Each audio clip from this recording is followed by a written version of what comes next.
Hello, everyone, and welcome back to Nightmare Narratives. I can picture some of you already in bed, maybe some of you just getting home from work. Wherever you are, whatever time it is, I'm glad you're here. If this helps you relax or sleep, please like and subscribe. It means a lot. Now let's get you comfortable, and I'll tell you tonight's story. My name is Miranda Stillwater, and I've been a ranger on the Blue Ridge Parkway for 14 years. Long enough to know every trail, every overlook, every hidden valley where the fog settles like a blanket. Long enough to stop being surprised by what tourists do. The selfies on cliff edges, the bear encounters, the ones who think flip-flops are hiking boots. But I never thought rocks could sing. My mama's family came from these mountains, way back. Appalachian people through and through. She used to tell me stories about the Cherokee who lived here before the soldiers came. Said the mountains remember everything. I nodded along like kids do, never really believing. I wish I'd listened better. It started in March of 1981, right when the weather was turning. I was up near Grandfather Mountain doing my usual rounds, checking trail conditions, looking for winter damage. The radio on my hip crackled. "Miranda, you there?" It was Bobby at the ranger station. "Yeah, I'm here." "We got another one." Hikers reported hearing music up by the granite outcrops. Said it was beautiful, but there's nobody up there with instruments. I sighed. This was the third call like this in 2 weeks. Probably just whined through the rocks. You know how it sounds sometimes. That's what I told them, but Miranda, they seemed real shook up about it. I promised to check it out. The granite outcrops were ancient formations, huge stones balanced on the mountainside like some giant's toys. The Cherokee considered them sacred. I'd documented over 200 sites like this along the parkway, knew their history, their spiritual significance. It was part of my job as cultural resource specialist. The climb took 40 minutes. My boots found the familiar path, muscle memory guiding me through the trees.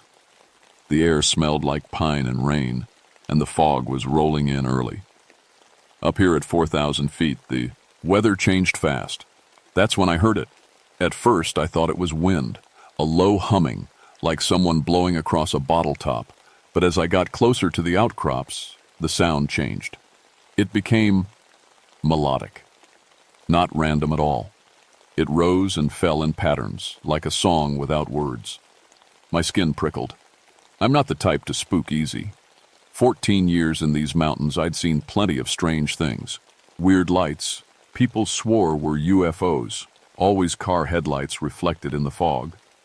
Mysterious howls, coyotes, shadows that seemed to move on their own, trees in wind.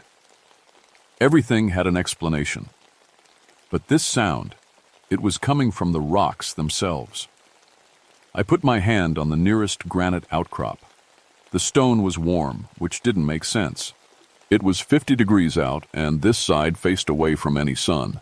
But the warmth wasn't the weird part. The rock was vibrating, just slightly, like a tuning fork. The humming grew louder. I should have left right then. Should have radioed Bobby and said the hikers were right, something strange was happening. We needed to bring in experts. But 14 years of training told me there had to be a rational explanation. Underground stream causing resonance, geological pressure, something. I circled the formation, placing my hand on each stone. All of them were warm, all of them humming. And as the fog thickened around me, the sound started to change again. It sounded like voices. Not words I could understand, but the rhythm, the way the notes rose and fell. It was like chanting, like a ceremony. My mama's stories bubbled up from memory. Cherokee ceremonies that lasted all night, songs that connected earth and sky. "Hello," I called out, feeling stupid. "Anyone up here?" The chanting continued. Multiple voices now, harmonizing in ways that shouldn't be possible from wind and stone. That's when I saw him. A man sitting on a rock about 30 feet away, barely visible through the fog. He wasn't moving, just sitting there, facing the largest outcrop, perfectly still. "Hey!" I moved toward him. "Sir, are you okay?" "No." Response. I got closer. He was young, maybe 25, wearing hiking gear. His eyes were open, staring at the rocks. But when I waved my hand in front of his face, he didn't blink. Sir, can you hear me? I touched his shoulder. His skin was cold through his jacket. How long had he been sitting here? I grabbed my radio. Bobby, I need medical up at the granite outcrops. Got an unresponsive hiker. The radio crackled with static. Say again? You're breaking up. Medical assistance. Granite outcrops. One hiker. Unresponsive. More static. Then nothing. The chanting from the stones grew louder. The young man's lips began to move, but no sound came out. He was mouthing words in time with the music. My training kicked in. I checked his pulse. Steady, but slow. Pupils dilated. No obvious injuries. But something was very wrong. I tried the radio again. Nothing but static. The fog pressed closer. The stones sang. And as I knelt there beside this stranger, trying to figure out what to do, I realized the chanting had words now. I couldn't understand the language, but I could hear them clear as day, rising and falling, calling. The young man suddenly turned his head to look at me. His eyes were blank, empty, but his mouth kept moving, kept forming those silent words. Then he smiled. I stumbled backward. "We've been waiting," he said. But it wasn't his voice. It was deeper, older, and it spoke with the same rhythm as the stones. That's when I ran. I crashed through the fog, half sliding down the trail, my radio clutched in my hand. It wasn't until I got below 3,000 feet that the static cleared and Bobby's voice came through. "Randa? Miranda, come in." "I'm here. I'm okay." I was breathing hard, leaning against a tree. "Send a team up to the outcrops. There's a hiker up there. Something's wrong with him." "What kind of wrong?" How could I explain? "Just send someone. And Bobby, don't go alone." 2 hours later, I sat in the ranger station while Bobby and 3 others brought the young man down on a stretcher. He was still unresponsive, still had that empty look in his eyes. The paramedics rushed him to the hospital in Boone. "What happened up there?" Bobby asked. He'd known me long enough to see I was shaken. "I don't know." It was the truth. He was just sitting there, like he'd been there for hours. And the rocks... The singing? I nodded. "It's real. I heard it. The stones are making sounds they shouldn't be able to make." Bobby scratched his beard. He was 53, been a ranger since the parkway first opened. Seen everything. "Weather's been strange. Might be pressure changes, air moving through cracks in the rock." "It sounded like voices, Bobby. Like people chanting." He didn't say anything for a minute, then, "You know what this area meant to the Cherokee?" "Of course. Sacred sites, ceremony grounds." "My grandmother was Cherokee. She used to say the mountains hold memories, that the rocks remember everything that happened here." He looked uncomfortable. Never put much stock in it myself. That night, I couldn't sleep. I kept hearing the chanting, seeing that young man's empty eyes. Around midnight, I gave up and opened my laptop. Started searching. Hikers missing Blue Ridge Mountains. The results made my stomach drop. 12 people in the last 6 months. All disappeared near granite formations in the Grandfather Mountain area. Most were found within a few days, but the details were strange. Each one had been discovered sitting near a cliff edge or rock formation, completely unresponsive, like the man I'd found. I clicked through news articles. Hiker found catatonic. Mystery illness strikes mountain visitors. Experts baffled by strange cases. All of them had been near sites I knew were sacred to the Cherokee. Pulled out my notes from years of documentation. The outcrops where I'd found the young man, I'd marked it as a ceremony site based on artifacts found nearby. The other locations where hikers had been found? Sacred sites, every single one. My phone rang. Bobby. The hospital called. The hiker's name is David Brennan, college student from Virginia. He's awake, but... Bobby paused. They're saying he's got some kind of brain damage. His scans show weird electrical activity. And Miranda, he's the 12th one. I know, I've been reading about it. There's something else. They want to send a specialist, not a doctor, a geologist. Guy named William Rockford. Apparently, he's been studying acoustic phenomena in rock formations. The hospital called him because of what the hikers kept saying before they went silent. What did they say? They said the stones were calling their names. Dr. William Rockford arrived 2 days later. He was 45, tall and thin, with the kind of sharp eyes that missed nothing. He carried cases of equipment and an expression that said he didn't believe in anything he couldn't measure. Ranger Stillwater. He shook my hand. I understand you heard these sounds firsthand. I did. And you found the latest victim? I didn't like him calling David Brennan a victim, but it fit. Yes. Good. I'll need you to take me to the exact location. I want to set up monitoring equipment, run some tests. This is likely a natural phenomenon. Infrasound, perhaps, or electromagnetic interference affecting the brain. But the pattern is interesting. 12 cases in 6 months, all in the same general area. There's something specific about these rock formations. We hiked up the next morning, me and Rockford and Bobby. The geologist had us carrying heavy cases of equipment. He talked the whole way, explaining theories about subsonic frequencies and acoustic resonance. I half listened. My attention was on the sounds of the forest. The birds had gone quiet. Dr. Rockford, I said as we neared the outcrops, be careful up here. Whatever this is, there's a rational explanation for everything, Ranger, I assure you. That's what I'd thought too. 2 days ago. The fog was back, thick as cotton. We could barely see 10 feet ahead, but we could hear the humming. Even Bobby, who'd been skeptical, stopped in his tracks. That's not wind, he said quietly. Rockford pulled out a device that looked like a fancy microphone. He moved around the stones, watching numbers on a display. His expression changed from confident to confused to something like fear. This is impossible, he muttered. What is? The frequency. It's coming from inside the rock. Solid granite doesn't produce sound like this. It can't. He looked at me.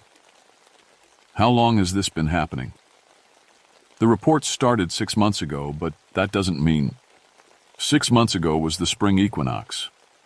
A new voice. We all turned. An old man stood at the edge of the fog. Cherokee, maybe 70 years old, with long gray hair and dark eyes that seemed to look right through us. I hadn't heard him approach. Who are you? Bobby asked. Joseph Crow Feather. I'm here because the ancestors sent me. He looked at the stones. You're disturbing something that should have been left alone. Rockford looked annoyed. Sir, this is a scientific investigation. Science won't help you understand what's happening here. Joseph moved closer. His voice was gentle but firm.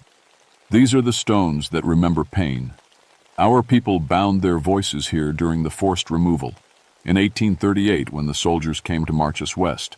The medicine men performed a ceremony to keep our spirits tied to this land, to wait until we could return. My skin went cold. The Trail of Tears started here? One of the departure points, yes. Thousands of our people gathered in these mountains before the march west. Thousands who never saw their homeland again. Joseph placed his hand on one of the stones. The Medes, sign men knew what was coming. So they created a way for the ancestors to remain, to wait. They bound their voices in the stone. That's not possible, Rockford said, but his voice wavered. The stones are singing because our people are waking up. They're calling the Cherokee home, but the world has changed. Modern people come near and the ancestors try to connect with them, but it's like trying to pour an ocean into a cup. The human mind breaks. The humming grew louder. In the fog around us, I started to see shapes. Vague at first, but becoming clearer. People. Dozens of them. Walking slowly through the mist. Bobby grabbed my arm. You seeing this? I was. Men, women, children. All moving toward the stones. Their faces were sad, so sad. And they were looking at us. Through us. Rockford had gone pale. His device beeped frantically. The readings, this is... One of the figures moved closer to him. An old woman, wearing traditional Cherokee clothing. She reached out her hand. The geologist screamed. Rockford collapsed. Bobby and I grabbed him before he hit the rocks, dragging him backward away from the stones. The figures in the fog watched, but didn't follow. "We need to get him down," I said. Joseph Crow Feather stood calmly, as if none of this surprised him. "The ancestors are strongest at the ceremony sites. The stones amplify their presence." "Why are they doing this?" My voice came out sharper than I meant. I was scared, and anger felt safer than fear. "They don't mean harm. They're trying to come home." Joseph looked at the unconscious geologist. "But bridging past and present, it's not meant for everyone. This one has a strong mind. He might survive the connection." "Survive?" Bobby's voice cracked. "What do you mean, survive?" We didn't wait for an answer. Bobby and I carried Rockford down the mountain, leaving the equipment behind. Joseph followed silently. The whole way down, I could hear the singing. It followed us like a shadow. At the ranger station, we laid Rockford on a couch. His eyes were moving behind his closed lids, like he was dreaming, or watching something. Every few seconds, his lips moved, forming words I couldn't hear. "Hospital?" Bobby suggested. "They can't help him," Joseph said. "He's not sick. He's connecting." "Connecting to what?" "To the ones who died on the march, to their memories, their pain, their knowledge." Joseph sat down across from the unconscious man. "It happened to the others too. The ancestors reached out trying to share their story.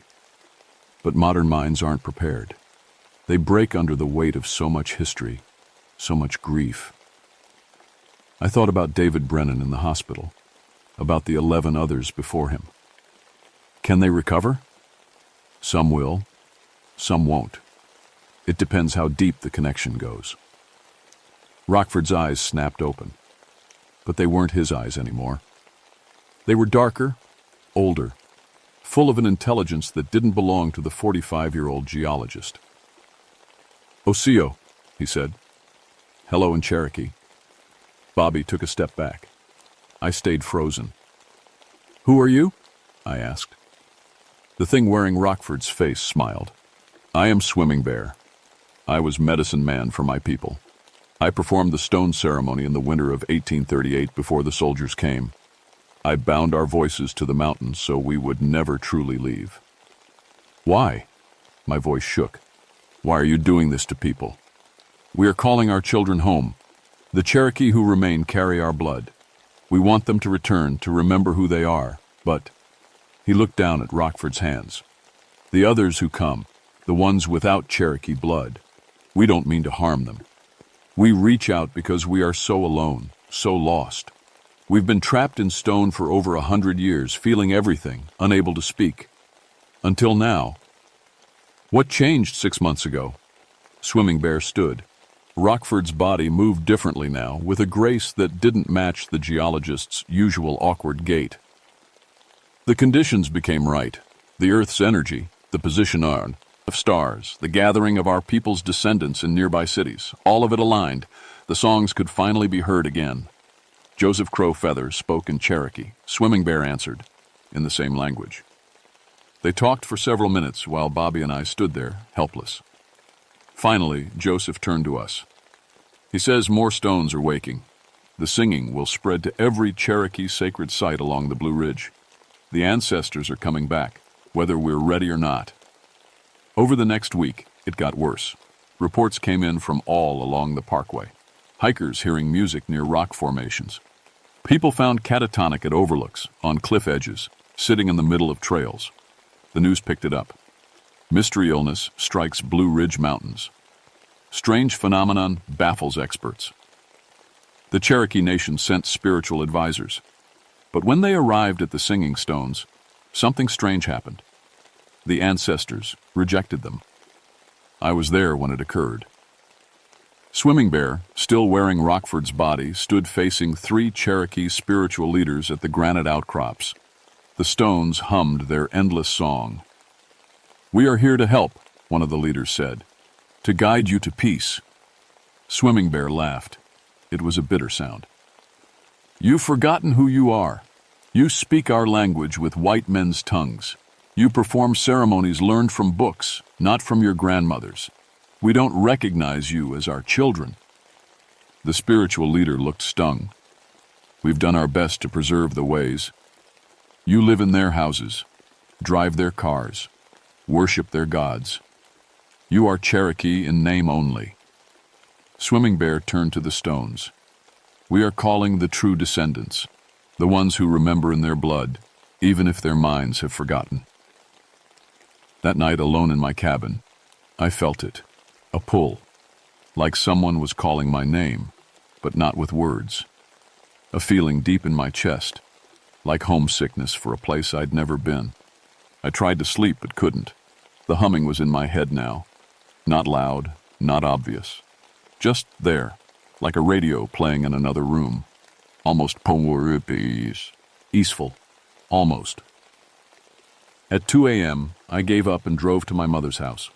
She was still awake, sitting in her kitchen with a cup of tea. "Mama, I need to ask you something." She looked up, looked at me for a long time, then, "You've heard them. You know about this?" "My grandmother made me promise never to speak of it, said it would bring trouble." She gestured for me to sit. Her mother was Cherokee, married a white man to stay safe when the removals were happening. Changed her name, hid everything about who she was, raised her children white. My hands started shaking. That means you have Cherokee blood, baby. Not much, but enough." Mama reached across the table and took my hand. "Enough that they know you're there. Enough that they're calling you home." The humming in my head grew louder. By the second week, the phenomenon had spread across 200 miles of the Blue Ridge. Every documented Cherokee sacred site was singing. The effect was reaching beyond the mountains now. Cherokee descendants living in Charlotte, Asheville, even as far as Atlanta, they reported hearing the songs in their sleep. Some were packing up their lives, driving to the mountains, drawn by something they couldn't explain. The news was calling it mass hysteria. The government was getting involved. And Swimming Bear, still living in Rockford's body, had started to show signs of deterioration. "The human body isn't meant to hold us," he admitted when I visited him at the ranger station. "We kept him there, not knowing what else to do. It's breaking down under the strain. We are too old, too vast. We carry the memories of thousands. One man's mind cannot contain it all." "Then let him go." "I can't. Once the connection is made, it's permanent." He looked at me with Rockford's eyes, but the pain in them was ancient. "This is what's happening to all of them. The catatonic ones. We entice, or we overwhelm, we break them. We don't mean to, we're just trying to come home. There has to be another way." "There is." Swimming Bear leaned forward. You have Cherokee blood. Your mind might be strong enough to bridge both worlds without breaking. You could speak for us, help us negotiate with the modern world, help us find peace." "I don't know anything about Cherokee traditions. You are what you've always been. Cherokee, ranger, bridge between two worlds." He smiled sadly. "The question is whether you're brave enough to accept it." That night the nightmares started. I dreamed of the forced march west, soldiers with guns, children crying, old people falling in the snow. I felt their fear, their desperation, their grief. I woke up screaming. It happened every night after that. The ancestors were showing me what they'd experienced, making me understand, making me remember. And the stones kept singing. The breaking point came during a thunderstorm. Lightning struck the granite outcrops at sunset, and the singing changed. It wasn't peaceful anymore. It was angry, demanding, desperate. The sound carried for miles, like 1,000 voices screaming at once. 15 more people went catatonic that night. All Cherokee descendants, all found near ceremony sites, their eyes open, their minds gone somewhere else. Bobby called me at midnight. "We have to do something. The government's talking about evacuating the entire Blue Ridge region. They're calling it a biohazard." "It's not a biohazard, I know what it is, Miranda, but try explaining that to the CDC." He sighed. "Joseph Crow Feather says there's a way to stop it, but it requires you." I met them at the ranger station, Bobby, Joseph, and Swimming Bear in Rockford's body. The geologist's skin had taken on a gray tinge. He was dying, and we all knew it. "Tell me what I have to do," I said. Joseph pulled out a leather bundle. Inside were herbs, stones, and a knife made of bone. "The ceremony of understanding. You will offer yourself as a bridge. Let the ancestors speak through you. Show you everything. If your mind is strong enough, you'll survive. If it's not, I'll end up like the others. Worse, you're going in willingly. The connection will be deeper, more complete. You might lose yourself entirely." He looked at me with sad, kind eyes. "But you're the only one with both Cherokee blood and the authority to negotiate on behalf of the Park Service. The only bridge both sides might accept." Swimming Bear spoke. "We don't want to hurt anyone. We just want to be heard. Want our pain acknowledged. Want our homeland remembered as ours. Not just as a scenic drive for tourists." I thought about my 14 years as a ranger, about the Cherokee sites I'd documented, the histories I'd preserved. I'd always thought I was helping, but I'd never really understood. Not until now. What do I do? The ceremony took place at the granite outcrops at dawn. Joseph Crow Feather prepared me, marking my face with ash, burning sage, speaking words in Cherokee that I somehow understood. Bobby stood watch, keeping away the other rangers who'd heard what was happening. Swimming Bear sat facing me. "Are you ready?" "No, but let's do it anyway."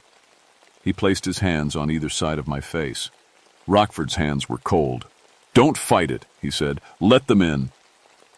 The world dissolved. I was standing in the same spot, but it was winter. Snow covered the ground. People surrounded me. Cherokee families, hundreds of them, camped in the cold. Children crying, old people wrapped in thin blankets. And soldiers. American soldiers with rifles, watching, waiting. A medicine man stood where Swimming Bear had been. He was performing a ceremony, speaking words that made the stones hum. Other medicine men joined him, their voices rising together. "We cannot stop the removal," he said, "but we can remain. Our voices will sleep in the stone until our people are ready to hear them again, and until they're strong enough to reclaim what was taken." The vision shifted. I saw the march west, saw people dying in the cold, saw children torn from parents, saw the mountains disappearing behind them as they were forced away from everything they knew. I felt their grief, all of it. Every person who died on that march, every family torn apart, every moment of suffering. It poured into me like water, filling me until I thought I'd drown. But I didn't break. I held it, all of it. Let it become part of me. The vision shifted again. Now I saw the present, saw the Cherokee descendants living in cities, working ordinary jobs, many of them not even knowing their heritage. Saw the sacred sites turned into tourist attractions. Saw the mountains I loved, but understood for the first time what had been lost. Then I saw the future, two possible futures. In one, the ancestors' anger grew. The singing spread beyond the mountains, reaching every Cherokee descendant in America. Thousands going catatonic. The government moving in with weapons, declaring martial law. The mountains becoming a war zone. Everyone losing. In the other, there was understanding. Acknowledgement. The pain honored, the history remembered. The ancestors at peace, the sacred sites protected. Both worlds coexisting. Which future do you want? I asked the presence in my mind. Not Swimming Bear anymore. All of them. All the ancestors who'd been trapped in stone for over a century. We want to be remembered, they said. Not as footnotes in history books, not as names on plaques. We want our pain acknowledged, our culture respected, our homeland honored as ours. I can help with that, I said. But you have to stop hurting people. You have to let the living find their own way back to you. You can't force it. We are dying. The voices were desperate. Rockford's body fails. The other connections are fading. Soon the stones will go silent again. We'll be alone for another century. No, I won't let that happen. But it has to be done right, with respect, with understanding from both sides. You promise? I promise. The world rushed back. I gasped, falling forward. Joseph Crowfeather caught me. Behind him, Swimming Bear collapsed. Rockford's body hit the ground, and I knew the ancestor was gone. Did it work? Bobby asked. I looked at the stones. They were still humming, but softly now, peacefully, like a memorial instead of a demand. It worked, I said, but now comes the hard part. Dr. William Rockford woke up in the hospital 3 days later. He remembered everything, both his own life and the life of Swimming Bear. The memories of a medicine man who'd lived 143 years ago were now part of him. He cried for an hour when he first woke up, grieving for people he'd never met but knew intimately. I understand now, he told me when I visited. Everything I spent my career explaining away. The things we can't measure aren't less real. They're just different. The other catatonic victims began to recover. David Brennan, the first one I'd found, woke up speaking Cherokee. He'd never studied the language. The others reported similar experiences, memories that weren't theirs, knowledge they shouldn't have, and a deep connection to mountains they'd never seen before. The Cherokee Nation sent different advisors this time, elders who understood both worlds, who'd maintained the old ways while living in the modern one. Together with the Park Service, we developed a plan. The sacred sites would be officially recognized and protected, not closed to visitors, but respected. Educational programs would teach the true history, the trail of tears, the forced removal, the ongoing trauma. The singing stones would remain, but as a memorial. I worked with both sides, translating not just words but understanding. The ancestors communicated through dreams now, gentle and patient. They were satisfied, mostly. Their pain had been acknowledged. Their story would be told, it too. Okay, months to implement. I worked with Cherokee historians to create accurate educational materials. Trained other rangers on how to approach the sacred sites with respect. Helped establish the Cherokee Liaison Program that would oversee these areas. The stones still sing. On certain nights, if you stand near them, you can hear the chanting. But it's not hypnotic anymore. It's sad and beautiful and peaceful, a reminder of what was lost and what remains. Dr. Rockford never went back to his old life. He couldn't. How do you return to pure science after carrying the memories of a medicine man? He published one final paper on the acoustic properties of the singing stones, carefully avoiding any supernatural explanation. Then he left academia and now works with the Cherokee Nation, helping preserve sacred sites across the Southeast. Bobby retired. Said he was too old to wrap his head around mountains that remember. I think he just needed peace. He understood too much now. As for me, I'm still a ranger. But I'm also something else. A bridge, like Swimming Bear said. I carry their memories now, pieces of hundreds of lives. I dream in Cherokee sometimes. Remember ceremonies I never attended. Feel grief for losses that happened before I was born. It's not always easy. Some mornings I wake up and don't know if I'm Miranda or someone older, deeper. But I manage. Because someone has to. Someone has to stand between the past and present, holding both without letting either consume her. The singing stones taught me that we're not separate from history, that pain doesn't disappear just because time passes, that the land remembers everything, and sometimes, if we're brave enough to listen, the land speaks back. Last week, a Cherokee family came to visit the outcrops. The grandmother had grown up nearby before her family moved away. She stood there listening to the stones sing, tears running down her face. My mother told me about this, she said. Said if I ever came back, I'd hear our ancestors welcoming me home. Her grandchildren stood beside her, holding her hand, listening to music their great-great-great-grandparents had left behind. The stones sang softly, and for a moment, past and present existed together in perfect harmony. That's what we're building now. Not a return to the past, that's impossible, but a way forward that honors where we came from. The ancestors don't need the living to suffer like they did. They just need to be remembered, respected, acknowledged. Sometimes I stand at the outcrops at sunset and place my hand on the warm granite. The stones hum under my palm, and I feel them. Swimming Bear and all the others, sleeping peacefully now. waiting, watching, hoping the world they left behind is slowly becoming a world they'd be proud of. "We're trying," I whisper to them. "I promise we're trying." The stones sing back, and in that sound I hear something I never expected. Forgiveness and hope.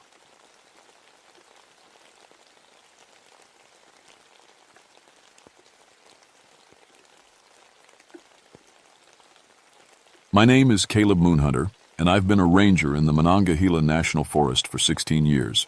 People always ask about my last name. Yeah, it's real. My grandmother was full Cherokee, and she said our ancestors hunted by moonlight in these same mountains 200 years ago. I guess tracking runs in the blood. I know these ridges better than I know my own living room. Every deer path, every limestone cave, every hidden spring. I've tracked black bears through morning fog so thick you couldn't see your own boots.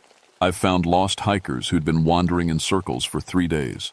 Once, I tracked an escaped prisoner for 48 hours straight through a snowstorm, found him hypothermic in a hollow log, crying and grateful to see me. What I'm trying to say is, I'm not someone who spooks easy. I don't believe in ghost stories or monsters, or at least I didn't. It was late October when things started going wrong. The Cranberry Wilderness area sits at the highest peaks in West Virginia, rocky outcrops that punch through seas of spruce and fir trees. Up there at 4,000 feet, the fog rolls in without warning. 1 minute you can see for miles. The next you're walking through soup so thick it muffles sound. That's where the hunting parties went missing. First group was 3 guys from Ohio, experienced hunters, all in their 40s with good gear and GPS trackers. They'd registered their campsite properly, followed all the rules. When they didn't check out on Sunday, we went looking. We found their camp on the second day of searching. The tents were shredded, not cut, but torn apart like something had ripped through the fabric with claws. Sleeping bags pulled out and scattered, food containers crushed and empty. But what made my stomach turn was the blood. Not puddles of it, trails. Drag marks leading away from the campsite in 3 different directions. It's like the men had been pulled into the woods. I've seen bear attacks. This wasn't that. "Cal, you need to see this," my partner called. Patricia Ironside, we called her Pat, was examining something by the fire pit. She'd been a ranger for 12 years, tough as nails, didn't rattle easy. She was rattled now. I walked over and looked where she was pointing. Footprints in the soft dirt around the campfire. Boot prints at first, normal hiking boots, the kind any of us would wear. But then they changed. The boot treads disappeared, replaced by bare feet. Human feet. Except these feet had toes that were too long, and each print showed deep gouges in the dirt where claws had dug in. "Animal got into someone's boots?" Pat suggested, but her voice said she didn't believe it. "Animal with human feet?" I knelt down, studying the tracks. They led away from the camp, up toward the ridge. And look at the stride length. Whatever made these was running. We followed the trail for about a quarter mile. The prints went up a rock face that was almost vertical. 70-degree angle. Wet stone covered in moss. No way a human could climb that without gear. But the prints went straight up the cliff face, those long toes with claws finding purchase in tiny cracks. Pat and I looked at each other. Neither of us said what we were thinking. We found the first body the next day, or what was left of it. Jake Morrison, according to the ID in his wallet. He was lying in a ravine, and at first I thought maybe he'd fallen. But his injuries weren't from any fall. The bites were the worst part. Human teeth marks, I've seen enough dental impressions to know, but mixed with something else. Canine teeth, long and sharp, tearing into the flesh. His hands showed defensive wounds, deep scratches like he'd fought back against someone with claws. "Pack attack," Pat said quietly. "Look at the pattern." He was sure. Rounded. Attacked from multiple angles at once. She was right. Whatever killed Jake Morrison had hunted with the intelligence and coordination of wolves, but with human hands and teeth. We found Jake Morrison's hunting partner, Tom Chen, 2 miles away. He was alive, but barely. Huddled in a small cave, shaking so hard his teeth were chattering despite the sleeping bag wrapped around him. His eyes had that 1,000-yard stare I'd seen on Vietnam vets. "Tom, I'm Caleb, Park Service. You're safe now." His eyes focused on me slowly. "Safe? Safe?" He started laughing, this high-pitched sound that made my skin crawl. "Nothing's safe up here. They're still out there, watching." Pat brought him water while I radioed for a medical evacuation. Tom drank like he hadn't had water in days, which didn't make sense. His canteen was still half full. "What happened to your group?" I asked gently. Tom's hands started shaking again. "First night, we heard howling. But it wasn't coyotes. It sounded wrong, like someone trying to imitate a wolf but getting it slightly off, you know?" He wiped his mouth. "Dave, that's the third guy in our group. He said it was just the wind through the rocks. But I've been hunting for 20 years. That wasn't wind." "When did they attack?" "Second night. We were by the fire playing cards. Jake was telling this stupid joke when the howling started again, closer this time, all around us." Dave grabbed his rifle and pointed his flashlight into the trees. Tom's voice dropped to a whisper. "That's when we saw the eyes. Yellow, like a wolf's, reflecting the light. But they were at the wrong height, 5 feet off the ground, maybe higher, and there were so many of them. A dozen, maybe more, in a circle around our camp." He grabbed my arm, his grip surprisingly strong. "They weren't standing on all fours, Caleb. They were standing like men. But the way they moved when they charged us, they dropped down and ran like animals. Fast. God, so fast." The helicopter came an hour later. As they were loading Tom onto the stretcher, he grabbed my jacket and pulled me close. "They can talk," he whispered. "When they were attacking Dave, I heard them. Words mixed in with the howling. They were coordinating, like soldiers." After they took Tom away, Pat and I sat on a boulder and looked out over the valley. The sun was setting, painting everything orange and red, beautiful and completely normal. Hard to believe something evil was hunting in these mountains. "We need to find Dave Chen," Pat said, "if he's still alive." "I know." I checked my rifle, made sure the safety was on. "But we're not going out there tonight. Whatever Tom saw, it hunts in the dark." We made camp on a rocky outcrop with clear lines of sight in all directions, built a big fire, and kept it burning bright. Took turns sleeping, 2 hours on, 2 hours off. I had my rifle across my lap for my whole watch. Around 2 in the morning, Pat shook me awake. "Listen," she whispered. At first I didn't hear anything. Then it came, that howling Tom had described. It did sound wrong, like a recording of a wolf played at the wrong speed. And it was close. Too close. I aimed my flashlight into the trees. For just a second I saw them, eyes reflecting the light, at least 8 pairs, arranged in a semicircle around our camp. Then they were gone, melting back into the darkness like they'd never been there. But I'd seen something else in that brief flash of light. One of them had been wearing the torn remains of a hunting jacket, orange fabric, the kind required by law during deer season. "Pat," I said slowly, "I think we just found Dave Chen." We radioed the main ranger station at dawn. My supervisor, Frank Miller, wasn't happy about what I was telling him. "So you're saying these hunters were killed by..." "What exactly? A pack of wolfmen?" "I'm saying something attacked them. Something that shows characteristics of both human and wolf behavior. The bite marks." "Bears," Frank interrupted. "Rabid bears. We're closing the Cranberry Wilderness area for wildlife management. You and Ironside get out of there today." "Frank, listen to me. That's an order. Moonhunter. Whatever's out there, we'll handle it with a proper team. Biologists, wildlife management. You're a ranger, not a hunter." The radio went dead. Pat looked at me. "We're not leaving, are we? Would you?" She smiled, but it didn't reach her eyes. "Hell no." We spent the morning tracking. The prints were everywhere once you knew what to look for. They moved through the forest in paths that intersected and diverged, like a patrol pattern.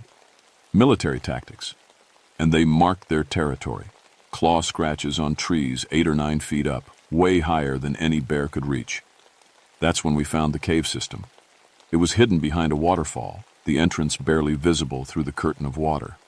Old, really old. Civil War era, maybe earlier. Inside, the cave opened up into a series of connected chambers. Someone had lived here a long time ago. There were rusted tools, rotted fabric, even an old rifle so corroded it was barely recognizable. And bones. Human bones. Lots of them. Cal, Pat was looking at one of the skulls. These bones have been gnawed on. I knelt down for a closer look. She was right. The long bones had been cracked open to get at the marrow, and the teeth marks on them were human. Cannibalism, I said. During the Civil War, Confederate deserters hid out in these mountains. I've read about it. When they couldn't find food, they ate each other. Pat's voice was flat. But that was over 100 years ago. On the cave wall, someone had drawn pictures. Crude, but clear. They showed the progression. Men in uniform standing upright. Then the same men, hunched over. Then on all fours. The final drawings showed things that were more wolf than human, with elongated snouts and clawed hands. It's a story, Pat said. They were trying to warn someone, or document what was happening to them. I traced one of the figures with my finger. J. Isis. What if the cannibalism was just the start? What if eating human flesh changed them? We heard the howl then. Daylight, and they were howling. That had to mean something. They know we're here, Pat said, bringing up her rifle. In their home. We backed toward the cave entrance, weapons ready. The howling got closer, coming from multiple directions. They were surrounding us. Through the water, I said. Move. We burst through the waterfall and ran. Behind us, I could hear them coming, the sound of bodies moving through the cave, fast and purposeful. Something between a grunt and a growl echoed off the stone walls. Pat slipped on the wet rocks outside.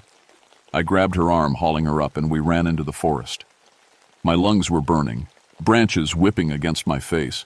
I could hear them behind us, crashing through the underbrush. Close, too close. A fallen log blocked the path ahead. We vaulted it, and I turned, rifle up, ready to... Nothing. The forest was empty, silent. Where did they go? Pat gasped, scanning the trees. That's when I understood. They weren't chasing us. They were herding us. We'd run exactly where they wanted us to go. I looked around. We were in a small clearing, surrounded by thick forest on all sides. No clear escape routes. Rocky cliffs behind us. It was a natural trap. Pat, I said quietly, don't move. Don't run. We need to think our way out of this. The yellow eyes appeared in the trees around us, not rushing in, just watching, waiting. One of them stepped into the clearing. It walked on two legs but hunched forward, arms hanging long. Patches of fur covered its body, mixed with human skin. Its face was the worst part, still partly human with a nose and mouth that had stretched forward into something like a snout. When it opened its mouth, I saw both human teeth and long canines. It was wearing a tattered Confederate uniform jack, yet impossibly old, held together by dirt and rot. You found our home. The words came out thick and strange, like it was hard to shape human speech with that mouth. You know our secret. We don't want trouble, I said, keeping my voice steady. We'll leave. Tell no one. The thing that had been human laughed. It sounded like gravel being crushed. Too late. You already told. Radio. We heard. Smart. God, they were smart. The Alpha wants to meet you. It gestured with a clawed hand toward the cliff. Bring them. More of them emerged from the trees. 7, 8, 9. Some were mostly human still. Others were nearly full wolf. They circled us, forcing us to walk toward the cliff face. I glanced at Pat. She was pale but steady, her hand on her sidearm. I shook my head slightly. We were outnumbered and surrounded. Fighting now would just get us killed. At the base of the cliff, there was another cave entrance, larger than the first. They pushed us inside. The Alpha was waiting. He sat on a natural stone throne in the largest cave chamber. Even hunched over, He was massive, 7 feet tall at least. His transformation was almost complete. Wolf body with remnants of human features, like someone had started sculpting a man but decided to make a monster instead. But his eyes were the worst. Intelligent, calculating, human. And he was wearing a Confederate officer's uniform. Rotted and ancient, but clearly officer's rank. A colonel, maybe. The brass buttons were still visible through the dirt and mold. Colonel Samuel Blackwood, the creature said, and his voice was clearer than the others, more practiced. 43rd Virginia Infantry, deserted after the Battle of Lewisburg, 1862, hid in these mountains with 30 men. He smiled, revealing rows of sharp teeth. Only 5 of us made it through that first winter. The others sustained us. Pat made a small sound in her throat. I wanted to reach for her hand, but didn't dare move. The Cherokee knew about this place, Blackwood continued. They told stories about skinwalkers, men who lost their way back to human form. We thought they were just tales. He stood up, towering over us. We learned different. Eating human flesh in this place, under this mountain, it changes you. Slowly. Over months and years. We tried to stop, but by then we craved it, needed it. How are you still alive? I asked. The Civil War ended over 100 years ago. This form lives longer, much longer, and each new member of our pack, they carry on what we started. He gestured around the cave. Some of these were soldiers like me. Others we found over the decades, lost hikers, hunters, park rangers. My blood went cold. Rangers? 3 over the years. They patrol alone, you see. Easy to take, easy to turn. His yellow eyes fixed on Pat. Like you will be, Patricia Ironside. No. I stepped in front of Pat. Leave her alone. Too late. Blackwood pointed at Pat's arm. Show him. Pat's hand trembled as she pulled up her sleeve. There, on her forearm, was a bite mark. Deep, half-healed. The flesh around it had a gray tinge. When? I whispered. Yesterday, Pat said, her voice breaking. When I slipped on the rocks. I thought I just scraped it on a branch, but... She looked at Blackwood. You were there, in the cave. You bit me when I fell. The transformation takes 72 hours, Blackwood said. She has perhaps 24 left. Already she feels the changes beginning. Sharper senses, stronger, hungrier. He smiled. And the thoughts. They're not all her own anymore, are they, Patricia? Pat's eyes filled with tears. I can hear you, all of you, in my head, like voices calling me to join the pack. I grabbed her shoulders. We'll stop it. There has to be a way. Only one way, Blackwood said. Kill the one who bit you. Within the 72 hours before the change completes, kill me, and she stays human. He spread his arms wide. But I've survived. For over a century. Do you think you can kill me, Ranger Moonhunter? I raised my rifle, but 3 of his pack tackled me before I could fire. They were so fast I barely saw them move. My rifle clattered across the stone floor.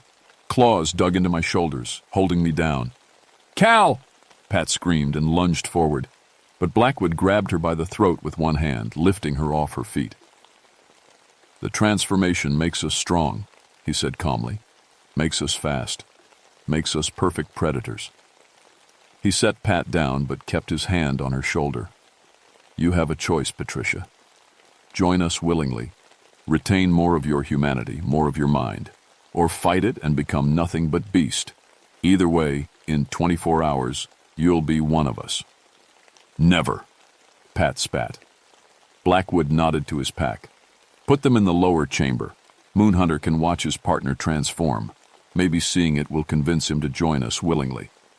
They dragged us deeper into the cave system. The lower chamber was smaller, with only one entrance. They threw us inside and piled rocks across the opening, leaving just enough space for air. We were trapped. In the darkness, Pat started to cry. I'm so sorry, Cal. I should have told you about the bite yesterday. I thought it was nothing. Hey! I found her hand in the dark and squeezed it. We're getting out of here, both of us. Human. How? We're trapped. And even if we could get out, there's a whole pack between us and freedom. And Blackwood. She laughed bitterly. He's right. I can feel it happening. My teeth hurt.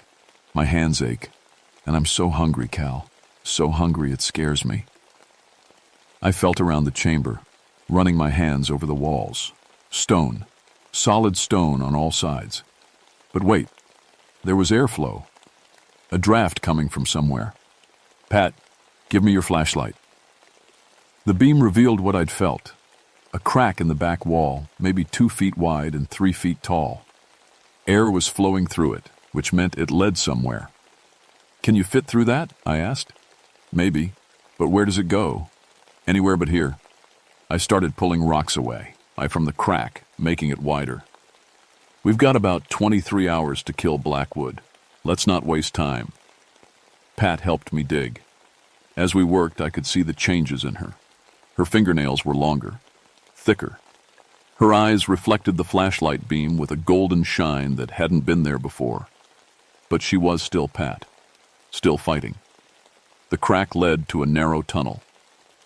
We had to crawl on our bellies, pushing ourselves forward with our elbows. The tunnel twisted and descended, getting tighter.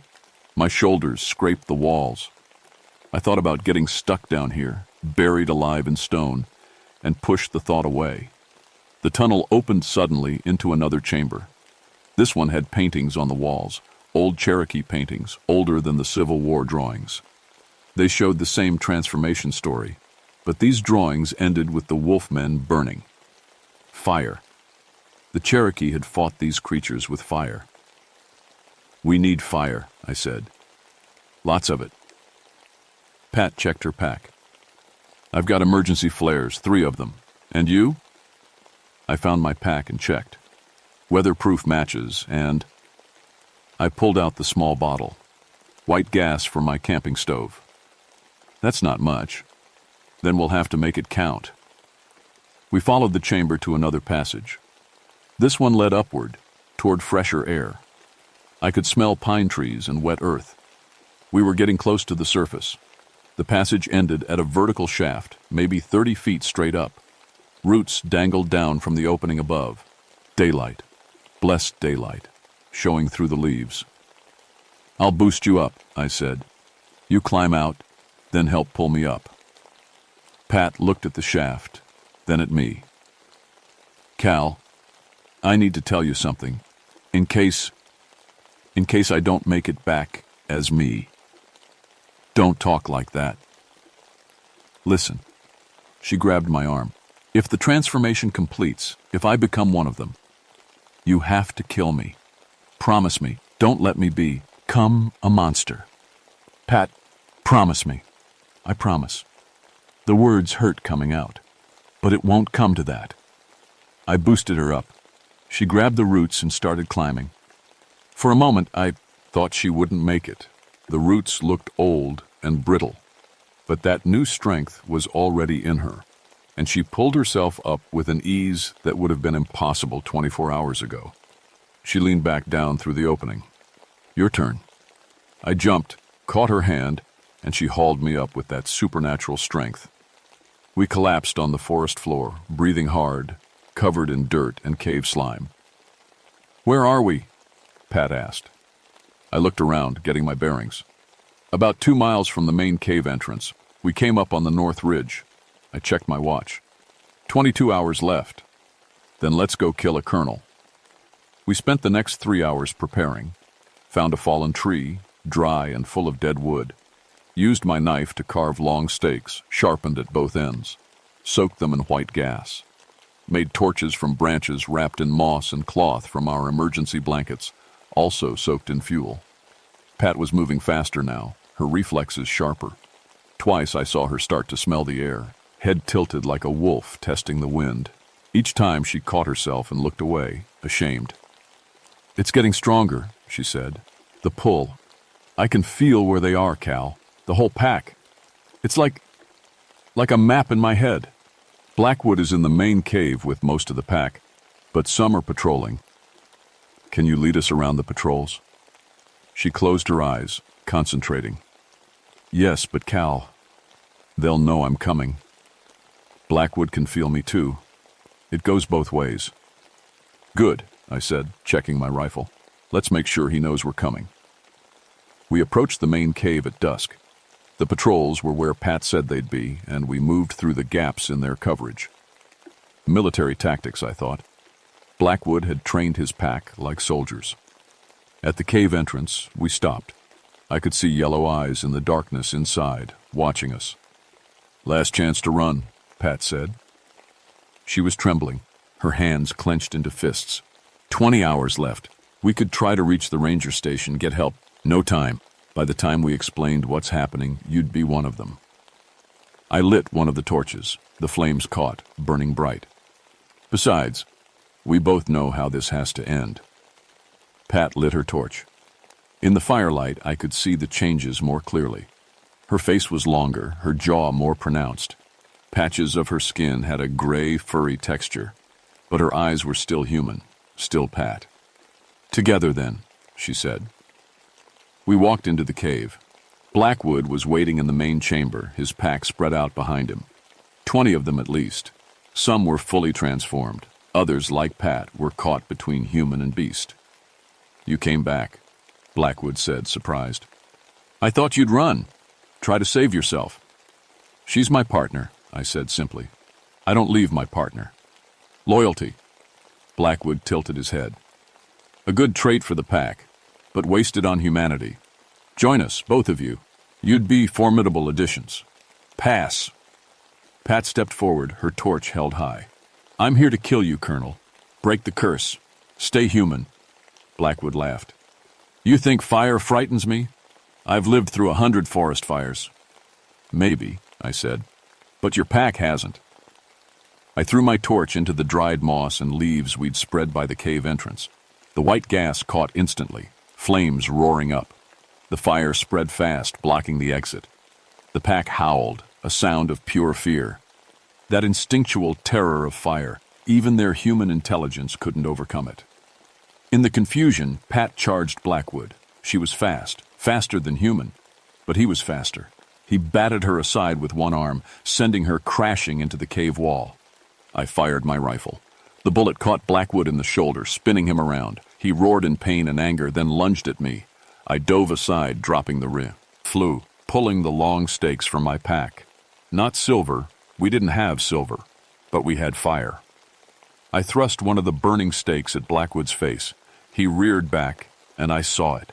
Fear in those yellow eyes. Pat was up again, moving with that unnatural speed. She had a stake too, and she drove it into Blackwood's leg. He screamed and grabbed her, those clawed hands digging into her arms. She screamed back, a sound that was half human, half animal. The pack was in chaos, caught between their alpha's commands and their terror of the fire. Some tried to flee deeper into the caves. Others circled us, looking for an opening to attack. I grabbed another stake and ran at Blackwood from behind, drove it between his ribs, angling up toward his heart. He released Pat and spun, faster than anything that size should move. His backhand caught me across the face, and I felt my jaw crack. The world spun. Through blurred vision, I saw Pat pick up my rifle, saw her chamber another round, saw her aim at Blackwood's head. For humanity, she said, and fired. The bullet took him in the eye. Blackwood staggered back, howling. Black blood poured from the wound. He fell to his knees. Pat walked up to him, the rifle still raised. Die, she said, and fired again, and again, and again, until the rifle was empty, and Blackwood was lying still. The pack scattered. Without their alpha, without his commands in their heads, they were just animals.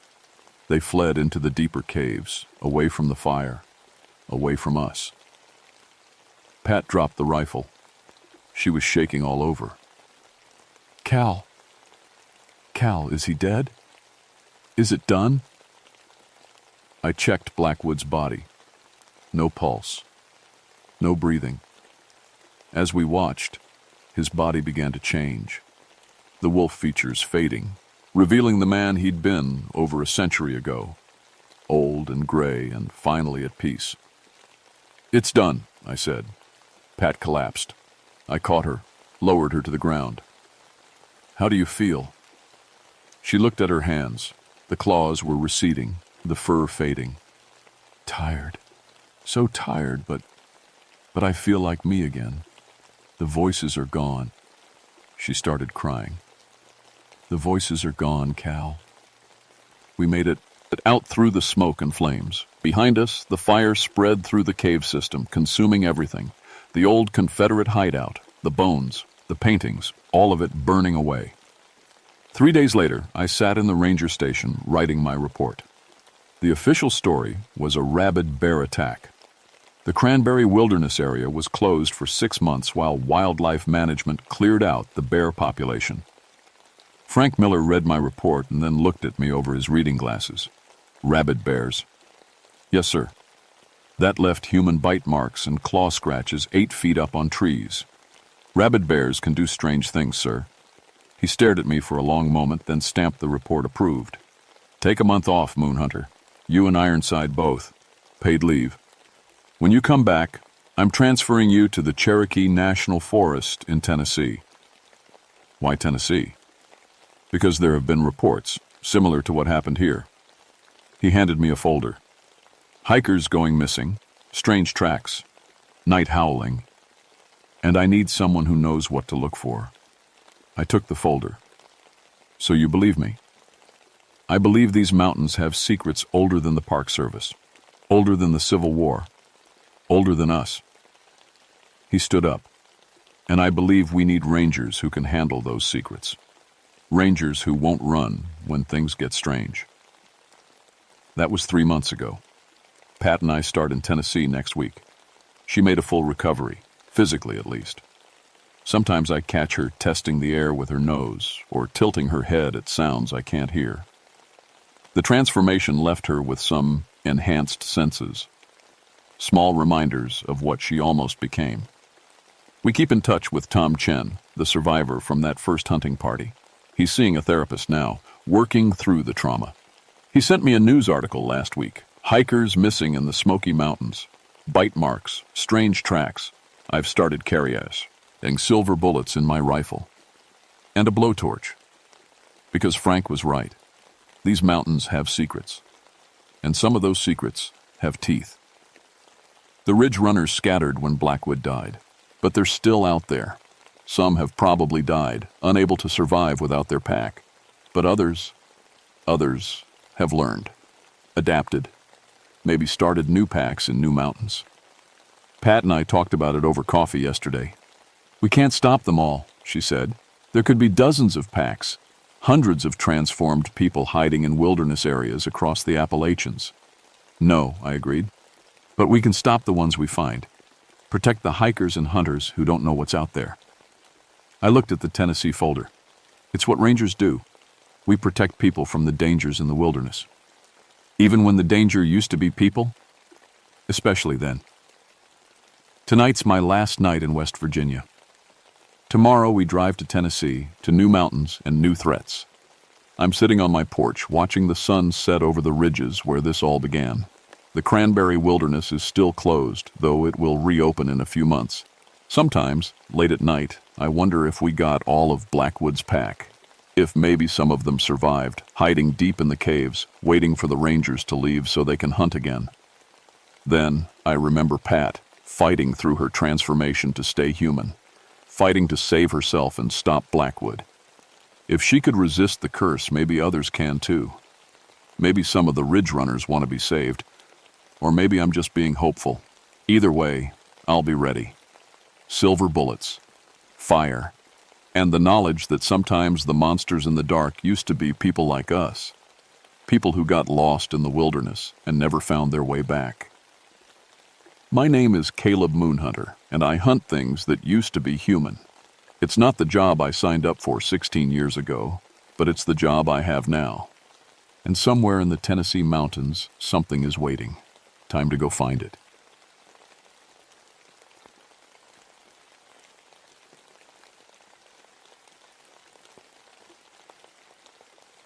My name is Solomon Ironwood, and I've been a forest ranger for 17 years. I come from mountain people. My grandfather wore this badge, my father wore this badge, and now I wear it too. I know these Virginia mountains like I know my own hands. I know how fire moves through dry oak leaves, how it climbs pine bark, how it jumps from tree to tree when the wind picks up just right. But I never thought fire could hunt. It was August 1969, and we hadn't seen rain in 2 months. The Massanutten Mountain Range was a tinderbox waiting for a match. Every morning I'd walk my patrol routes, checking for illegal campfires, looking for cigarette butts, making sure hikers weren't being stupid.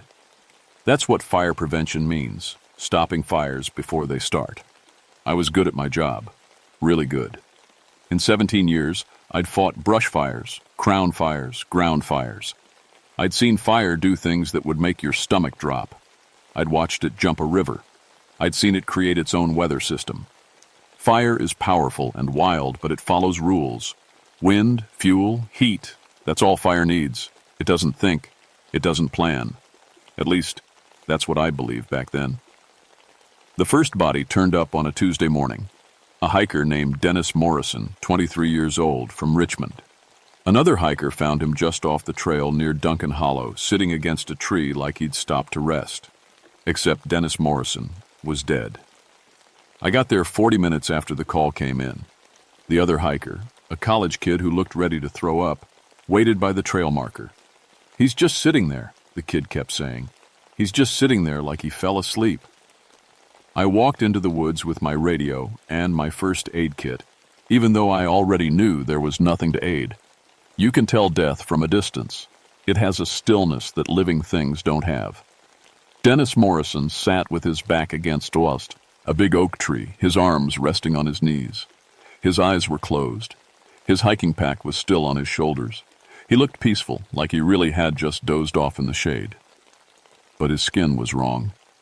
I've seen dead bodies before. Heart attacks on the trail, people who pushed themselves too hard.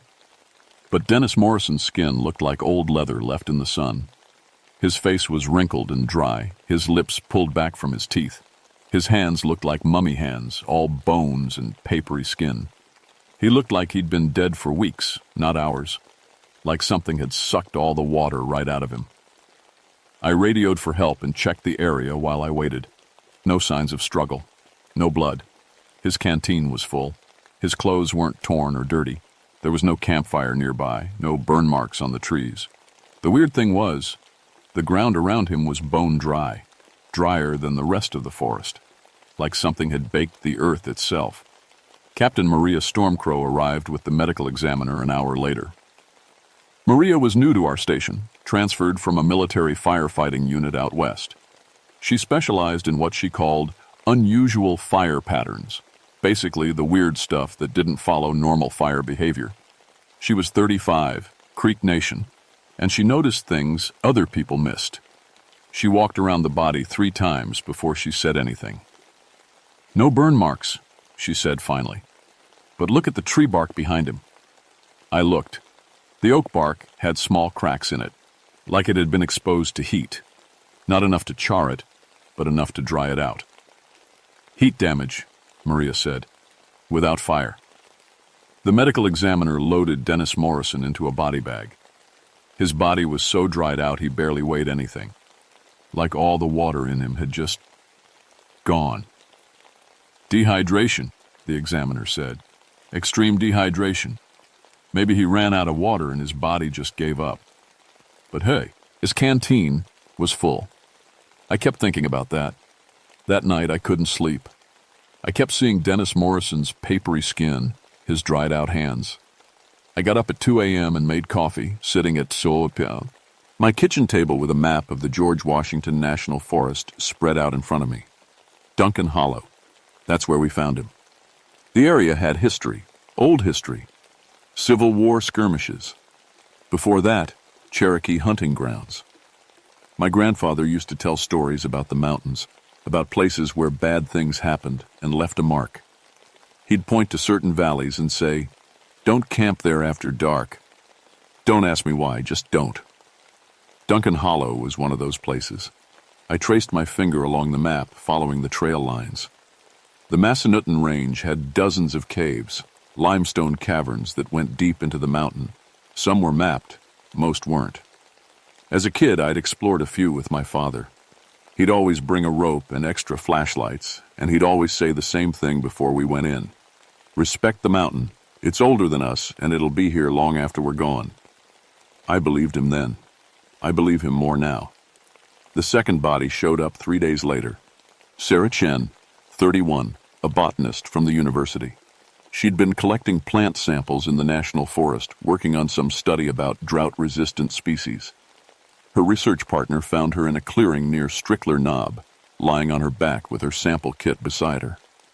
Same thing. Dried out like a raisin, skin like old leather, empty eyes staring at the sky. But this time, there were details that made my skin crawl. Her notebook was open next to her, and the last entry was from the moment she died.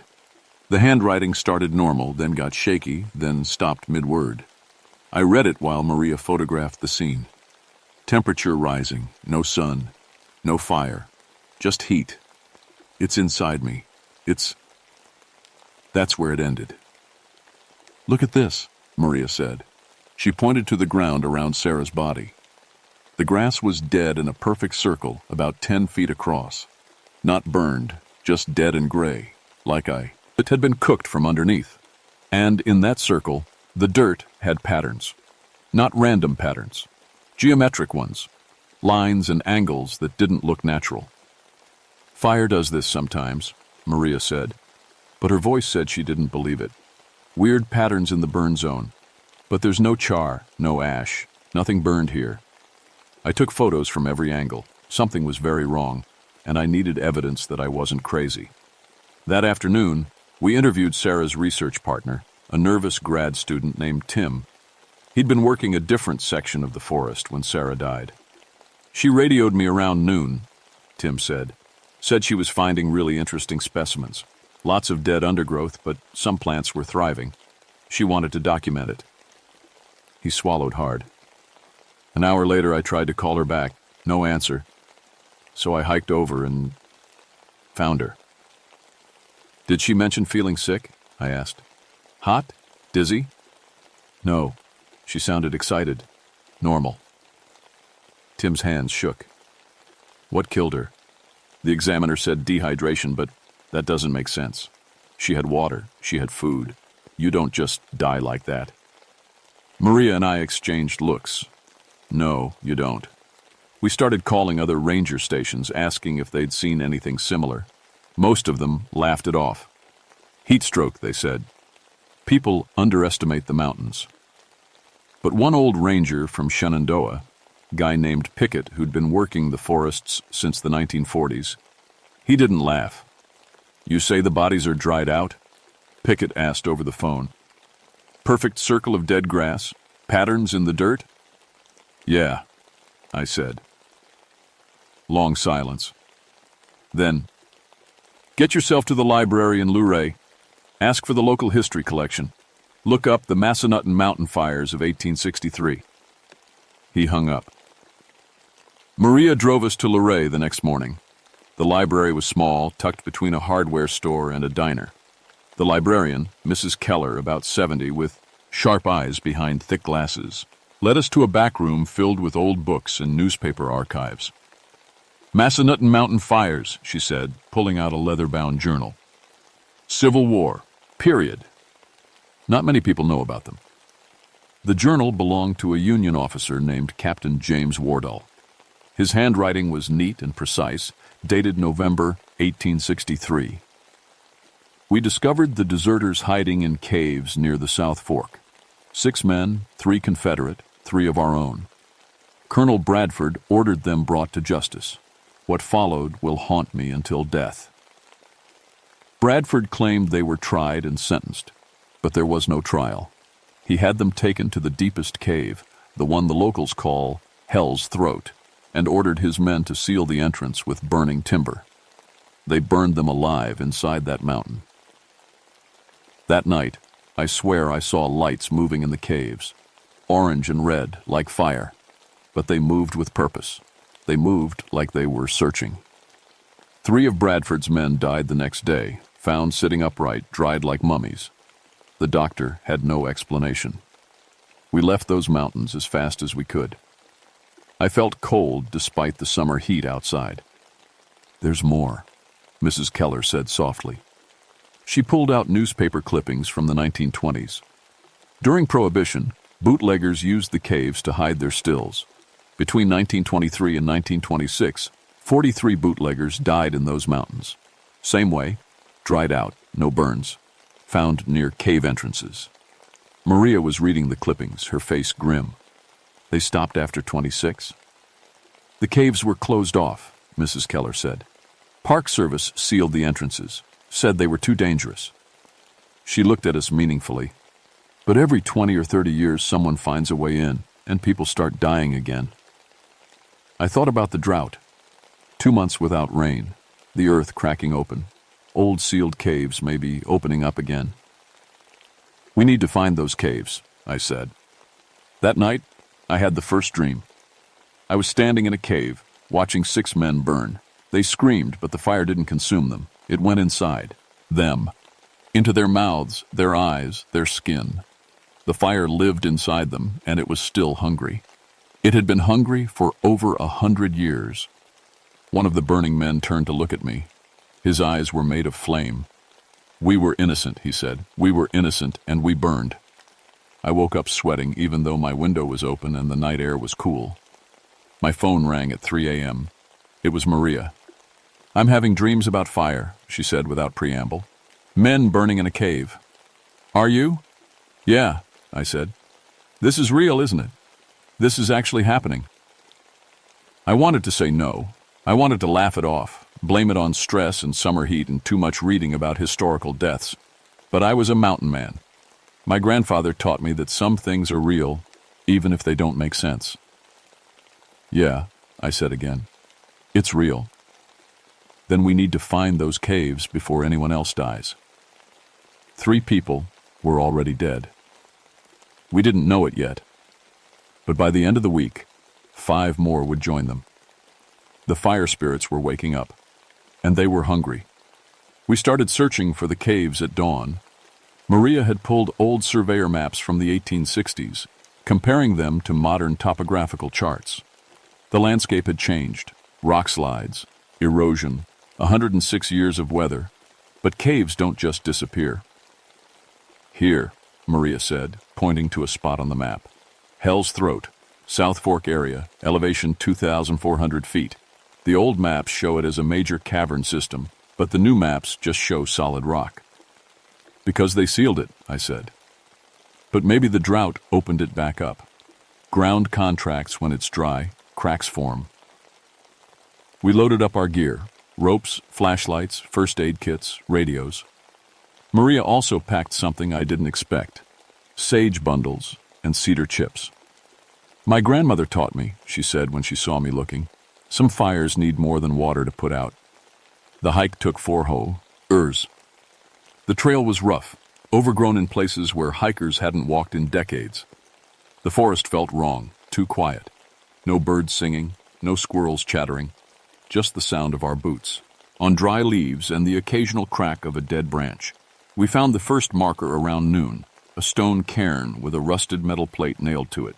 The plate said, "Danger, closed by order of U.S. Forest Service, 1926. "We're close," Maria said. 50 yards past the cairn, we found the cave entrance, or what was left of it. The Park Service had filled it with concrete and steel rebar back in 1926, but the drought had done its work. A crack ran through the concrete, wide enough for a person to squeeze through. The edges of the crack looked almost melted, like something hot had pushed through from inside. I clicked on my flashlight and peered into the darkness. The cave went down at a steep angle, the walls limestone and dripping with mineral deposits. But they weren't dripping water anymore. Everything was bone dry, and it was warm. Way too warm for an underground cave in Virginia. "You feel that?" Maria asked. "Yeah. It's like standing next to a fire." We squeezed through the crack and started down. The cave opened up after about 30 feet, becoming a large chamber maybe 40 feet across. Our flashlights swept the space, catching limestone columns and strange formations, and marks on the walls. Scorch marks, hundreds of them, like someone had dragged burning hands across the stone, leaving dark smears that still smelled like smoke even after all these years. "Jesus," Maria whispered. In the center of the chamber we found them, chains. 6 sets of chains bolted into the rock floor, the metal rusted almost through, and scattered around the chains, small pieces of bone. "This is where they died," I said, "where Colonel Bradford burned them alive." The temperature was rising. I could feel sweat running down my back, and when I breathed, the air tasted like ash, even though there was no fire. "Solomon," Maria said. Her voice had changed. "We're not alone." I turned. At the far end of the chamber, where our flashlights couldn't quite reach, something was glowing, orange and red, pulsing like embers in a dying fire. But the embers were moving, coming toward us. "Go," I said. "Now." We scrambled back toward the entrance, our flashlights bouncing wildly. Behind us, I heard a sound like wind through a chimney, but it formed words. Innocent. We were innocent. We burst out of the cave into daylight, gasping. I looked back at the crack in the concrete. Orange light flickered inside it like something was watching us leave. "What the hell was that?" Maria asked. "Fire spirits," I said. "Like your grandmother's stories. Like the Cherokee legends my grandfather told me. Spirits don't kill people. These ones do." We hiked back to the ranger station in silence. "What do you even say? How do you explain to your boss that you found ghosts made of fire living in a sealed cave?" We didn't have to explain. When we got back, there were 3 police cars and an ambulance parked outside the station. My boss, Chief Ranger Patterson, looked like he'd aged 10 years. "2 more bodies," he said. "Couple of teenagers camping near Strickler Knob. Woke up this morning and found them in their tent. Same thing, dried out like mummies. No burn marks on the tent, no fire damage. They just died." "Where, exactly?" Maria asked. Patterson showed us on the map, half a mile from the cave entrance, right above where Hell's Throat would be if you followed the cave system underground. "It's spreading," I said. "Whatever's in those caves, it's moving through the mountain, hunting." Patterson stared at me. "Hunting? Ironwood, what the hell are you talking about?" I told him everything. The journal, the history, the cave, what we'd seen. He listened with his jaw getting tighter and tighter. "You're telling me we've got ghosts?" he said when I finished. "Fire spirit," Maria corrected. "Souls of men who were burned alive. They're angry, and they're feeding on anyone who gets too close." "That's insane." "Then explain the bodies," I said. "Explain the patterns, the heat, the dreams people are having.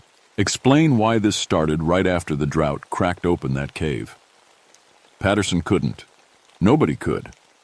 So they did what people always do when they can't explain something. They tried to cover it up. The official story became heat-related deaths. They closed the trails near Strickler Knob and Duncan Hollow, posted warnings about staying hydrated, and hoped it would stop. It didn't stop. Over the next 3 days, 5 more people died.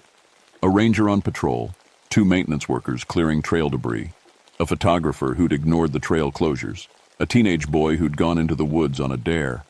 All of them dried out. All of them near cave entrances or in areas where the cave system ran underneath. And Maria was changing. I noticed it on the 4th day. Her skin was warmer than it should be. When she touched metal, it heated up. When she got angry during a meeting with Patterson, the papers on his desk started to smoke. "You're connected to them," I said after the meeting. "The fire spirits. They're trying to possess you." "I know."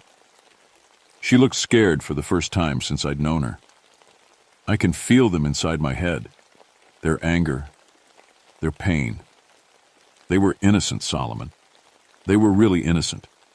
The Union officers framed them for desertion so they could steal supplies and sell them on the black market.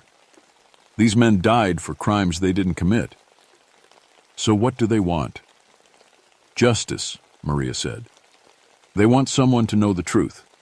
They want their names cleared. After 106 years? Wouldn't you? I thought about it. Thought about burning alive for something you didn't do. Thought about being trapped in a mountain for over a century, forgotten by everyone, your death meaning nothing. Yeah, I said, I would. That night, Maria had a full vision. She collapsed in her cabin, and when I got there, her skin was glowing with heat. She was speaking in voices that weren't hers, 6 different voices telling 6 different stories. They were all the same story, really. 6 men, 3 Union, 3 Confederate, who'd refused to fight anymore. Not deserters, just men who were sick of killing. They'd hidden in the caves, hoping to wait out the war. Colonel Bradford's men found them. Bradford was corrupt, selling army supplies to Confederate buyers, pocketing the money. The 6 men had seen the stolen supplies in the caves, so Bradford had them killed, called them deserters, and erased them from history. When Maria woke up, she had burn marks on her palms. Not from fire, from the chains those men had worn when they died. We have to prove their innocence, she said. It's the only way to stop this. They won't rest until someone acknowledges what was done to them. How do we prove something that happened in 1863? We find evidence, records, testimony. They're all dead. Maria smiled, but it wasn't a happy smile. Not all of them. There are other spirits in these mountains, Solomon. Lots of other spirits. We just have to find the ones who were there. So we went hunting for ghosts to testify in a trial that happened over a century ago. Because sometimes the dead need lawyers too. Finding ghosts turned out to be easier than I expected. The mountain was full of them. Maria could see them now. The connection to the fire spirits had opened something in her, made her sensitive to all the dead things still walking around. She'd point to empty spots in the forest and say, "There, a Confederate soldier died at 2nd Manassas." Or, "There, a Cherokee hunter died 300 years ago." Most of them didn't talk. They just repeated their last moments over and over, trapped in their own final loop. But some were aware. Some remembered. We found a Union corporal named Mitchell N. near the South Fork, still walking his patrol route from 1864. When Maria spoke to him, he stopped and stared at her like he'd been waiting to talk to someone for over 100 years. "I remember them," Mitchell said when Maria asked about the burned men. "The ones Colonel Bradford killed. They didn't desert. They saw what he was doing, stealing from the army, selling to the Confederates. Bradford couldn't let them live." "Would you testify to that?" Maria asked. Mitchell nodded. "I would have back then, but Bradford threatened to have me shot too. I kept quiet. I'm sorry I kept quiet." We found 3 more witnesses over the next 2 days. A Confederate captain who'd bought supplies from Bradford, a civilian teamster who'd transported the stolen goods, and Bradford's own lieutenant, who'd refused to participate in the execution. "He ordered me to seal the cave," the lieutenant's spirit said. His name was Porter, and he looked miserable even in death. I said no. He had someone else do it. I heard them screaming as they burned. I killed myself 2 months later. Couldn't live with the sound. By the end of the week, we had 6 witnesses, 6 ghosts willing to testify. Now we just needed a judge. "The Cherokee had fire spirits too," Maria said. "Fire keepers, sacred spirits that maintained balance. If we can find one, they can officiate." That's how I ended up hiking to the oldest part of the Massanutten Range with a woman who was slowly turning into a fire spirit herself. Maria's temperature was over 104 degrees now, but she wasn't sick. Her skin glowed slightly in the dark. When she breathed out, I could see heat shimmer in the air. "I'm running out of time," she said. "If we don't do this soon, I'll become one of them completely. I'll forget who I was." We found the Cherokee firekeeper in a grove of ancient oaks, where the Cherokee had performed ceremonies before the Europeans came. She appeared as an old woman made of smoke and red embers, her eyes kind but stern. Maria spoke to her in a language I didn't understand. The firekeeper listened, then nodded. She'll judge the case, Maria translated, but it has to be done in the place where they died, in Hell's Throat, tonight. So at sunset, we went back to the cave. We brought the ghost witnesses with us. Maria could somehow make them follow, pulling them along like she was tugging on invisible strings. The firekeeper came too, floating along behind us like a small campfire that had learned to walk. Inside the cave chamber, the fire spirits were waiting. 6 pillars of flame in human shape, still wearing the remnants of their burning uniforms. They didn't attack us. They just watched, their fire eyes filled with hope and rage in equal measure. The trial was nothing like a real trial. There was no jury, no prosecutor, no defense attorney. Just the firekeeper sitting on a limestone outcrop like a judge's bench, and witnesses telling their stories to the dead men who'd never gotten to tell theirs. Mitchell testified first, then the Confederate captain, then the teamster, then Lieutenant Porter, who cried tears of fire as he admitted his cowardice. The fire spirits listened to every word. When the witnesses finished, the firekeeper spoke. Her voice sounded like crackling wood, like the heart of a campfire on a cold night. "The evidence is clear," Maria translated. "These men were innocent. They were murdered. Their deaths were unjust." The fire spirits blazed brighter, joy and vindication mixing in their flames. "But," the firekeeper continued, and the temperature in the cave dropped 10 degrees. "Innocence does not excuse what they have become. They have taken innocent lives in their anger. They have become the very thing that killed them, unjust executioners." The fire spirits dimmed. One of them, the one who'd been a sergeant, Maria said, spoke in that wind-through-chimneys voice. "We want justice.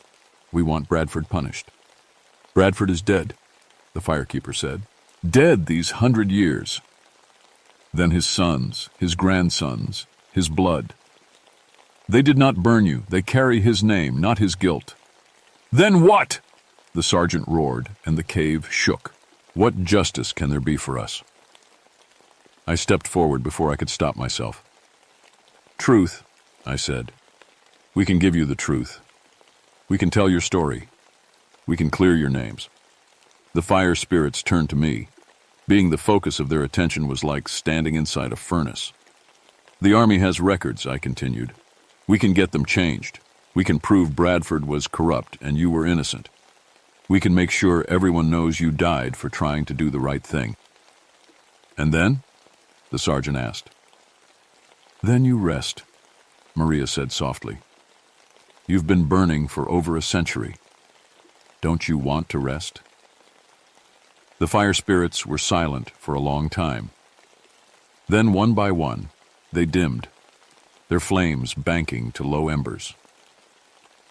"We want a memorial," the sergeant said finally. "Something that lasts. Something that remembers us." "Done," I said. "I promise." The firekeeper stood. "Then it is decided. The spirits will cease their hunting. The living will restore their honor. The mountain will be at peace." She touched each fire spirit with a hand made of smoke, and as she did, they transformed. The angry flames became softer, warmer, more like candlelight than wildfire.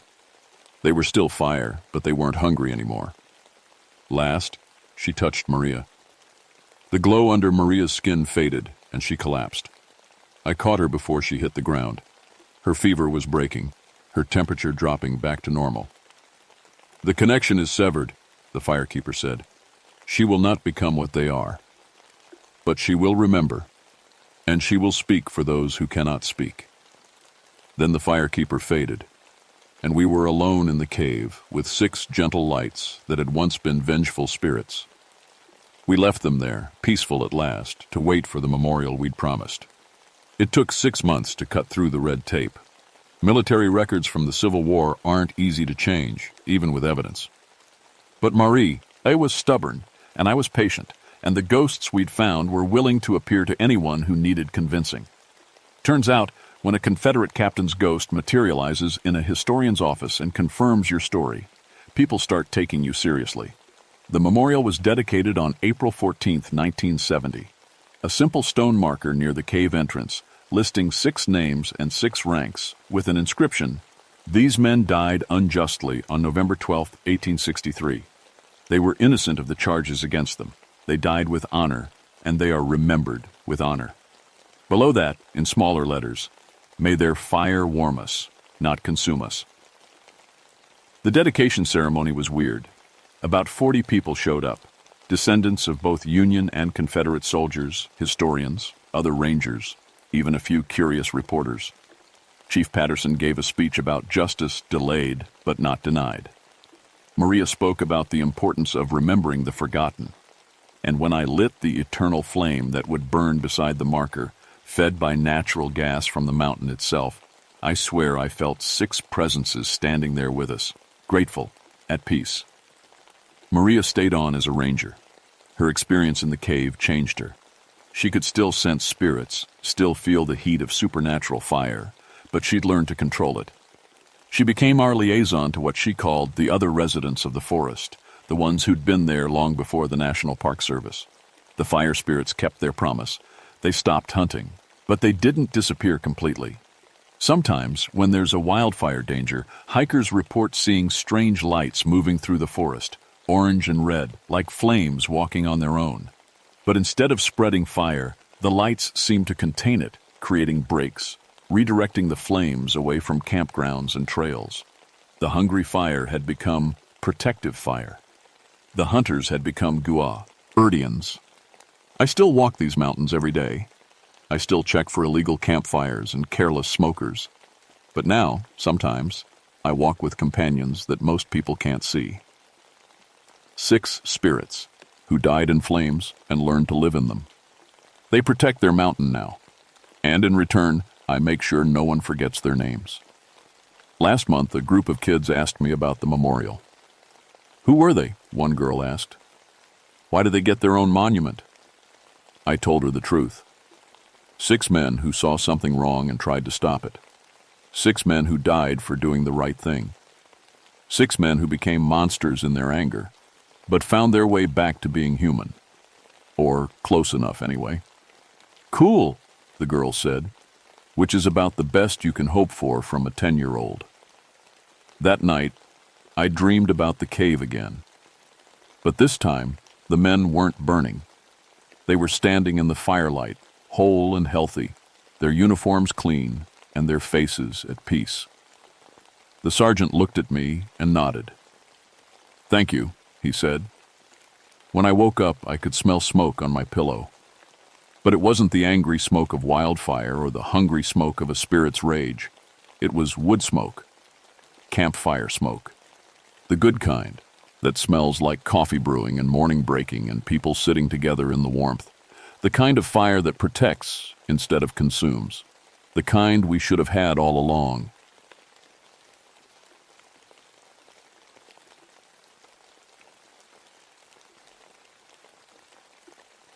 My name is Jeremiah Darkwater, and I've been a park ranger at Shenandoah National Park for 21 years. I've tracked escaped convicts through these mountains, found lost children before hypothermia set in, and once cornered a black bear that had developed a taste for camper food. I can read broken twigs and disturbed leaves like other people read newspapers. I thought I'd seen everything these woods could throw at me. I was wrong. People think a ranger's job is all about pointing tourists towards scenic overlooks and making sure campfires get put out properly. That's part of it, sure. But I'm also law enforcement. I carry a gun, make arrests, investigate crimes. My badge means something in these 200,000 acres of Virginia wilderness. My grandmother was Cherokee, and she taught me to track before I could ride a bike. My grandfather was a coal miner from West Virginia who showed me every cave and hollow in these mountains. This park is in my blood. It was early September 1986 when the calls started coming in. Skyline Drive was packed with leaf peepers hoping to catch early fall colors. The weather was perfect. Crisp mornings, warm afternoons, clear skies. Should have been a routine week. The first report came from a couple in their 50s, the Hendersons. They'd been hiking the White Oak Canyon Trail, an easy 4-mile loop that hundreds of people walk every week. Bill Henderson came into the ranger station with his wife, Martha, both of them looking pale and shaken. "We were being followed," Bill said. his hands shaking as he gripped his coffee cup. But it wasn't a person. It was... God, you're going to think we're crazy. I've learned not to judge. People see all kinds of things in the woods when they're tired and scared. Shadows can look like bears. Wind in the trees sounds like voices. I pulled out my incident report form and clicked my pen. "Tell me what you saw," Martha spoke up, her voice quiet. "It was our shadow. I mean, not our shadow exactly. We were walking toward the waterfall around 2 in the afternoon, sun directly overhead. Our shadows were right beneath us, just small dark spots on the trail." She paused, looking at her husband like she needed permission to continue. "Then I noticed a shadow next to mine," she went on. "A person-shaped shadow. But when I looked around, there was nobody there. Just trees and rocks. The shadow moved when I moved, but it was separate from mine. Like someone invisible was walking right beside me." Bill nodded. "I thought she was seeing things at first. Then I saw it too. A third shadow on the ground between us. It kept pace with us for maybe half a mile.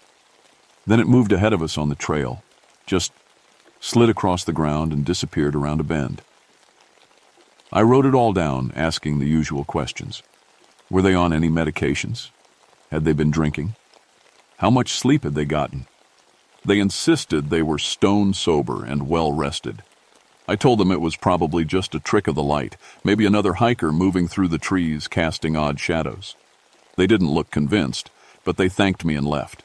I would have forgotten about it completely if 3 more reports hadn't come in over the next week. A solo hiker named David Chen swore his shadow split in 2 on the trail, with one shadow walking off into the woods while he kept moving forward. A family with 2 kids claimed their shadows started acting out a different scene than what they were doing. The shadow children appeared to be running and screaming while the real kids stood perfectly still. A teenage couple reported their shadows holding hands, even after they'd gotten into an argument and separated on the trail. I started keeping a map, marking each incident location with a pin. They clustered around the old CCC camp area. The Civilian Conservation Corps had built trails and facilities here back in the 1930s. Most of those structures were gone now, torn down or reclaimed by the forest. But the tunnels they'd dug remained, blocked off with iron gates after some tragic cave-ins had killed workers back in the day. My supervisor, Chief Ranger Tom Williams, thought I was wasting time. "Jeremiah, tourists see Bigfoot every other week. Remember that guy who swore he photographed a UFO that turned out to be a streetlight reflecting off his RV window? People's eyes play tricks on them in the woods." He wasn't wrong, but something about these reports felt different. The witnesses weren't the usual attention seekers or conspiracy theorists. They were ordinary people who seemed genuinely disturbed by what they'd experienced. Then Rachel Morrison went missing. Rachel was an experienced hiker, 32 years old, a school teacher from Richmond who came to Shenandoah almost every weekend. She knew these trails better than some of my rangers. When she didn't check in at the trail register after a day hike, her boyfriend called it in immediately. We found her 2 days later. She was sitting on a rock near Dark Hollow Falls, staring at the water. When we called her name, she didn't respond. When we touched her shoulder, she screamed like we were murdering her. It took 3 of us to get her down the mountain. She kept looking over her shoulder, whispering, "It knows my name. It knows everything about me."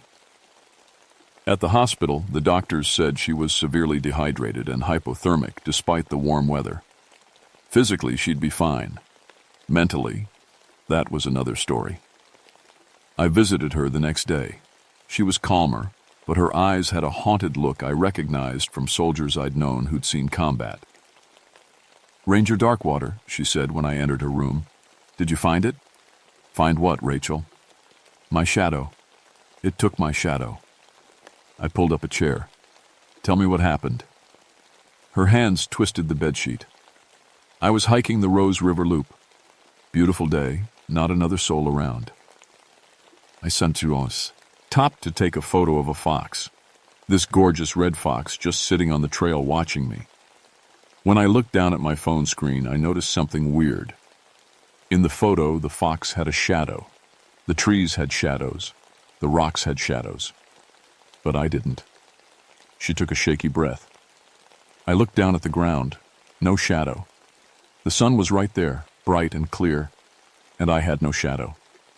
I thought maybe I was standing in a weird spot, so I moved around. Nothing. It was like I didn't exist. Could have been the angle of the sun. That's what I told myself, she interrupted. But then I saw it.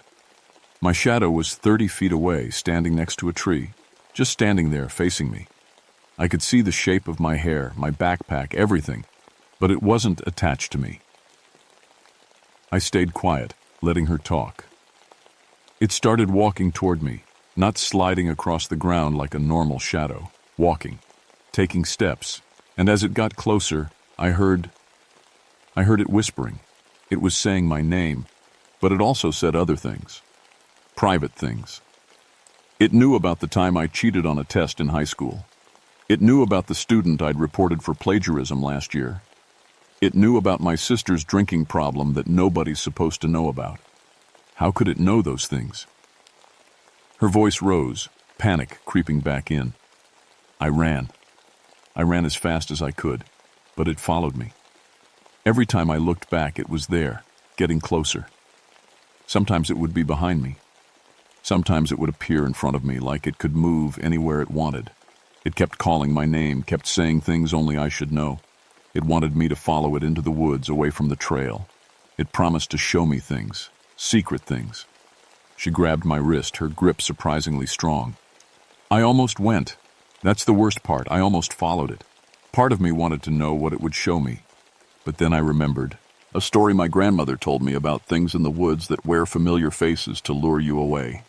So I ran to the falls and sat down on the rocks and closed my eyes. I wouldn't look at it anymore. I stayed there until you found me. I didn't know what to say. In all my years as a ranger, I'd never heard anything like this. Rachel, did you see anyone else on the trail? Any other hikers? She shook her head. Just the shadow. Just my shadow that wasn't mine anymore. After leaving the hospital, I drove straight to the Rose River Loop trailhead. I needed to see the location for myself. The afternoon sun was low, casting long shadows through the trees. Everything looked normal, just another pretty trail through Virginia hardwood forest. I walked the path Rachel would have taken, looking for anything unusual. At first, nothing stood out. Then I saw the fox. It was dead, lying just off the trail. No visible injuries, no blood. It looked like it had simply laid down and died. That happened sometimes. Animals got sick or old. But when I knelt down next to it, I noticed something that made my skin crawl. The fox had no shadow. The sun was hitting it directly. Every rock, every leaf, every blade of grass around it cast a shadow. But the fox itself cast nothing. The ground beneath it showed no dark shape, no outline. It was like the animal existed in a different world than everything around it. I pulled out my camera and took several photos, making sure to capture the impossible lack of shadow. Then I heard something behind me. Footsteps. I turned around, my hand going automatically to the gun on my hip. The trail was empty. But there on the ground, clear as day, was a shadow of a person standing exactly where the footsteps had stopped. A person-shaped patch of darkness on the sunlit trail. And it was moving. I watched that shadow for a full minute, my heart pounding so hard I could hear it in my ears. It stood there, motionless at first, then slowly raised one arm and pointed deeper into the woods, away from the trail, away from safety. Every instinct I had screamed at me to run. But I'm a ranger. This is my park. Whatever this thing was, it was my job to deal with it. "Who are you?" I said, feeling stupid talking to a shadow. It didn't answer. Instead, it turned and started walking. Not sliding, walking, off the trail into the underbrush. I could see the shape of legs moving, feet stepping over roots and rocks. A shadow with nothing casting it, moving through the forest like it owned the place. I followed it. I know that was stupid. I know that's exactly what it wanted me to do. But I was a law enforcement ranger with 21 years of experience, and I'd be damned if I'd let some impossible shadow scare me off my own land. The shadow led me deeper into the woods, away from any marked trails. We were heading toward the old CCC camp area where those workers had died in the cave-ins back in the 30s. The forest got darker here, the trees closer together. Less sunlight made it through the canopy. Then I realized something that made my blood run cold. As the light got dimmer, the shadow got darker, stronger, more solid-looking. In full sunlight, it had been gray and faint. Here in the shadows of the deep woods, it was black as ink, its edges sharp and clear. It stopped at the entrance to one of the old tunnels. The iron gate had been pried open, recently, from the looks of the bent metal. The shadow gestured toward the dark opening, then disappeared into the blackness inside. I clicked on my flashlight and keyed my radio. "Dispatch, this is Ranger Darkwater. I'm at the north entrance to the CCC tunnel system. The gate's been forced. Going in to investigate." Static crackled back. "Copy that, Darkwater. Want me to send backup?" I should have said yes. Instead, I said, "Negative. Probably just kids messing around. I'll call if I need support." The tunnel smelled like wet stone and old earth. My flashlight beam cut through absolute darkness, showing rough rock walls and a floor covered in decades of dirt and debris. Water dripped somewhere in the distance. The tunnel sloped downward, heading deep into the mountain. 20 feet in, I found the first body. It was old, very old, just bones and rotted clothing. The fabric looked like it was from the 1930s, what was left of a CCC uniform. The skeleton lay face down, arms stretched forward like it had been crawling, trying to escape something. I knelt down to examine it closer, and that's when I noticed the walls. They were covered in shadows, dozens of them. Human-shaped shadows frozen in positions of terror, running, falling, reaching out. But there was nothing casting these shadows, no bodies, no objects, just the silhouettes themselves, burned into the rock like photographs. Then they started moving. All at once, every shadow on the walls began to shift and writhe. Arms reached toward me. Mouths opened in silent screams. They peeled away from the rock surface, becoming three-dimensional, solid-looking figures of pure darkness. I ran. I ran back toward the entrance faster than I'd run in my entire life, my flashlight beam bouncing crazily off the walls. Behind me, I could hear them coming. Dozens of footsteps that made no sound but somehow made the air pressure change, like a crowd of people running through the tunnel behind me. I burst out into the fading daylight and kept running until I reached my truck. My hands shook so bad it took 3 tries to get the key in the ignition. That night, I couldn't sleep. I kept seeing those shadows on the tunnel walls, the way they'd moved and reached for me. Around 3 a.m. I gave up and made coffee. That's when I noticed something that made me drop the mug. On my kitchen floor, lit by the moonlight coming through the window, my shadow was doing something I wasn't doing. I was standing still, but my shadow was pacing back and forth. I raised my hand. My shadow didn't move. I waved my arms. My shadow kept pacing like it was worried or anxious, like it was trying to figure something out. "What do you want?" I whispered. My shadow stopped pacing. It turned to face me, even though I wasn't moving. Then it pointed toward the cabinet where I kept my old case files. Moving slowly, feeling like I was in a dream, I opened the cabinet and pulled out the box of files. My shadow pointed to a specific folder, cases from 1985. I opened it. Inside was a missing person report I'd filed last year. James Holloway, age 29, experienced outdoorsman. Disappeared while hiking alone near the CCC camp area. We'd searched for 3 weeks and found nothing. Eventually, we'd had to call it off. His body was never recovered. My shadow tapped the paper, insistent. "He's in the tunnels," I said, understanding. "That's what you're trying to tell me." My shadow nodded. Actually nodded, moving its head up and down. Then it pointed to the phone. I called the ranger station and woke up Chief Williams. "Tom, I need a full team and search and rescue equipment at the CCC tunnels tomorrow morning. I know where James Holloway is." "Jeremiah, it's 3 a.m. What the hell are you—" "Just trust me, please." There was a long pause. "Fine, we'll be there at dawn. This better not be a wild goose chase." I looked at my shadow.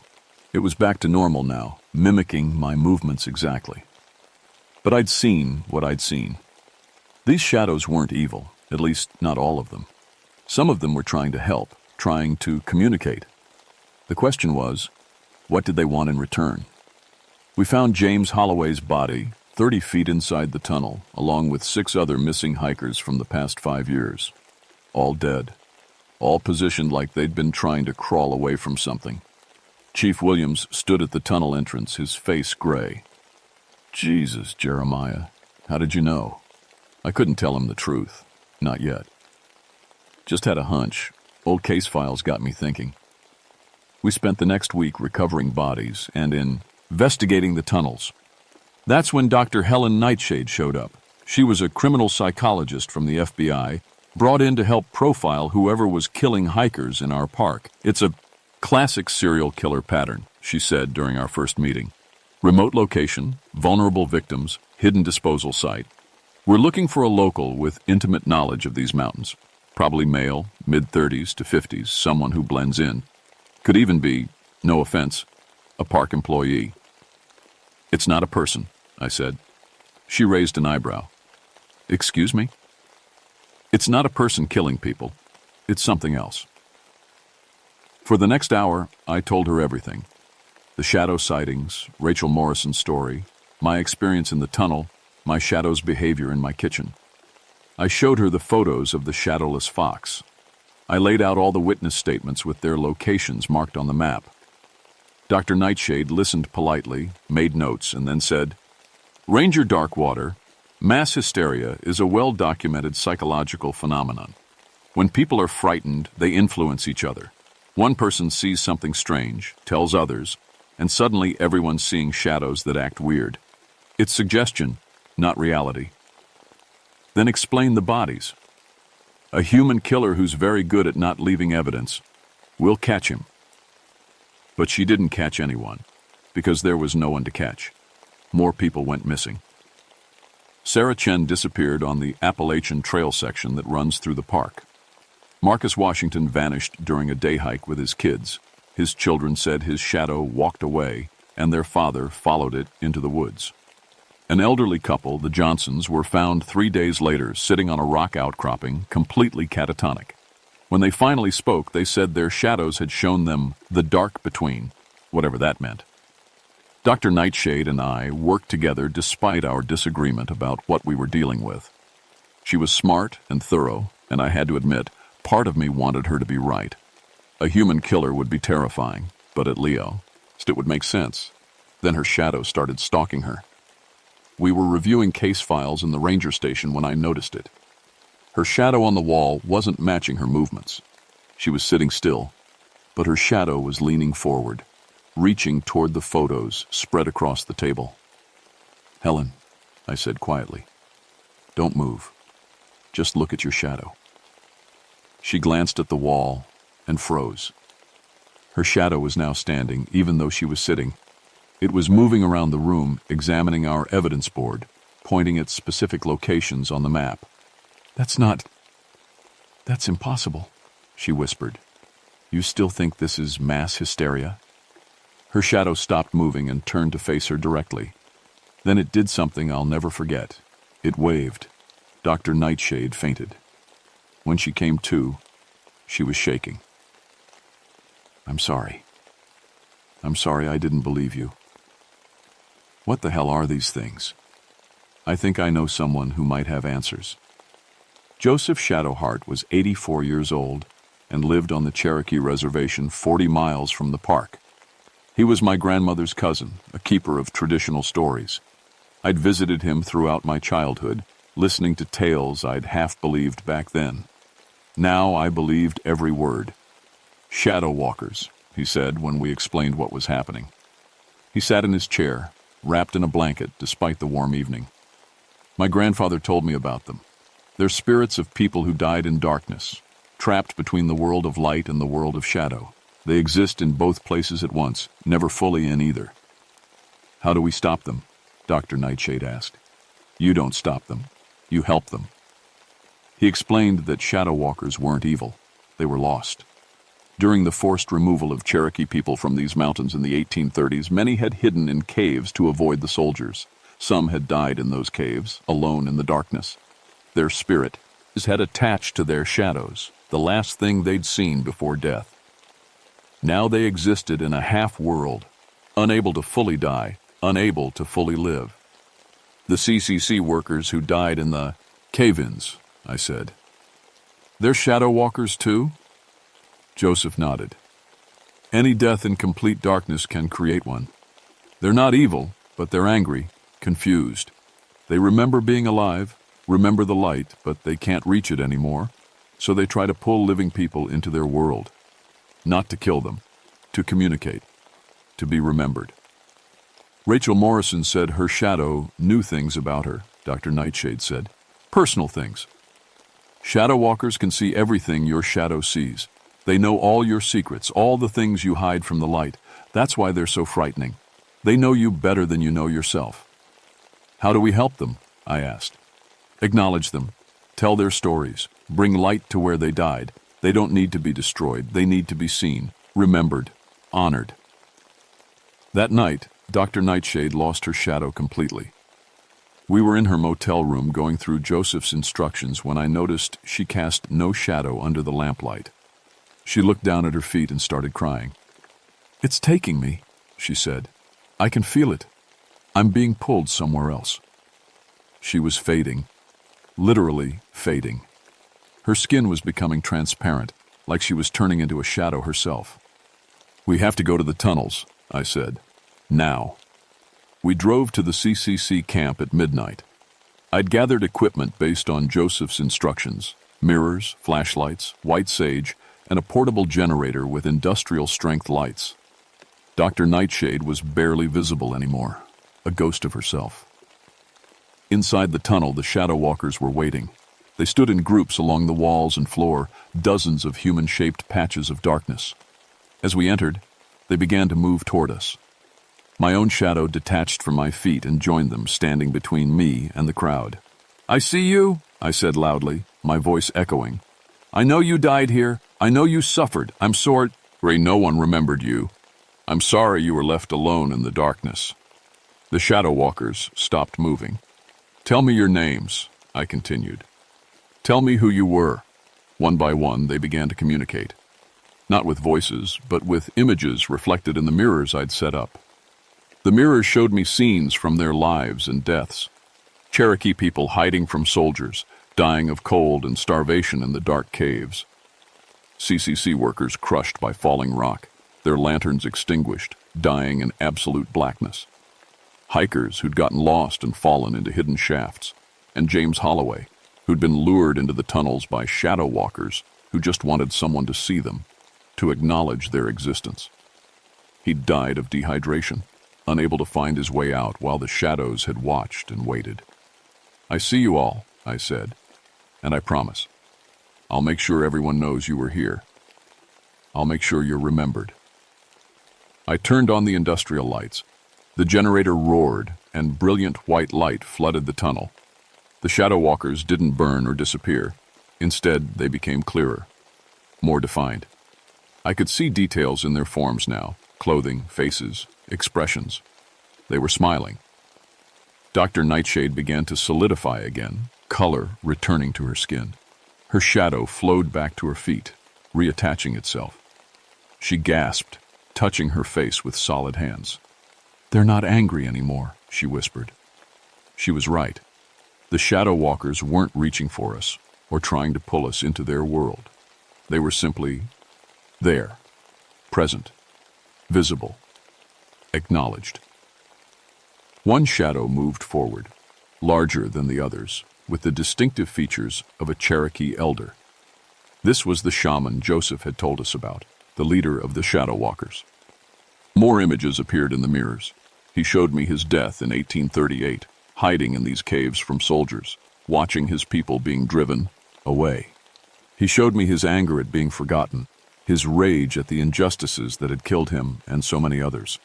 He showed me the CCC workers, dying in the same darkness decades later.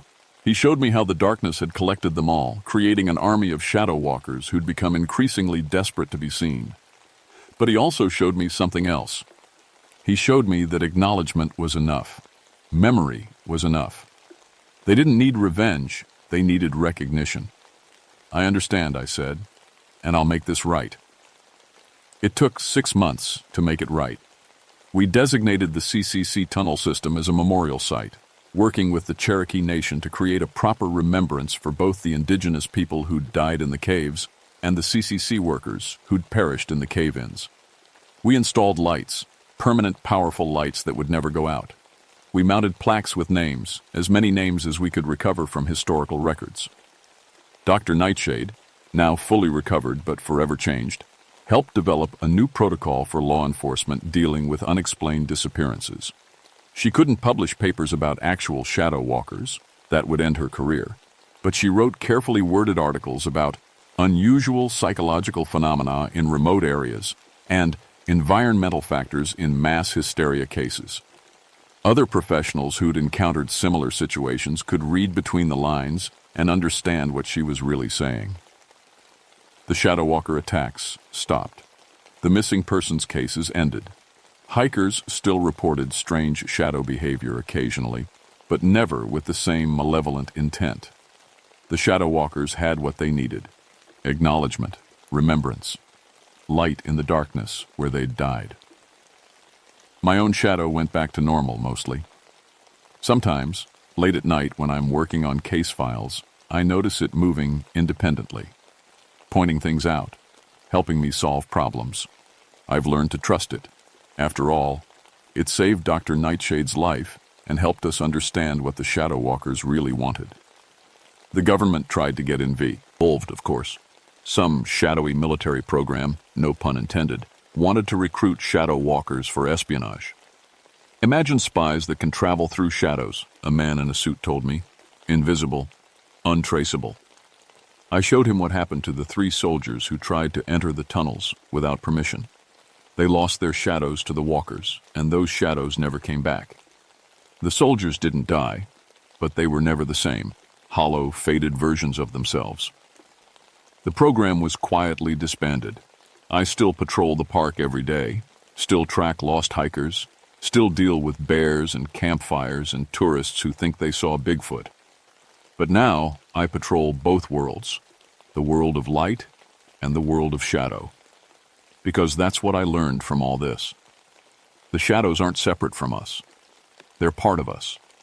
They're where we store the things we don't want to see, the truths we hide from the light. The shadow walkers weren't monsters. They were victims who'd been forgotten, pushed into darkness and ignored. Sometimes on very clear days when the sun is directly overhead, I visit the memorial. The tunnel entrance is well maintained now, the lights always burning. Through the iron gate, I can see the shadow walkers inside. They're not menacing anymore. They're just there, existing, remembered. One shadow always comes to the gate when I visit. The Cherokee shaman, the leader of the shadow walkers. We don't speak, he can't speak, and I wouldn't know what to say anyway. But we acknowledge each other, a nod of respect between a ranger and a spirit who guards the dead. Last week, a young couple came to me with a familiar story. Their shadows were acting strange on the trail. But when I investigated, I found it was just tree branches casting odd shapes in the late afternoon sun. False alarm. Not every shadow is a shadow walker. Most of the time, a shadow is just a shadow. WW. But I check.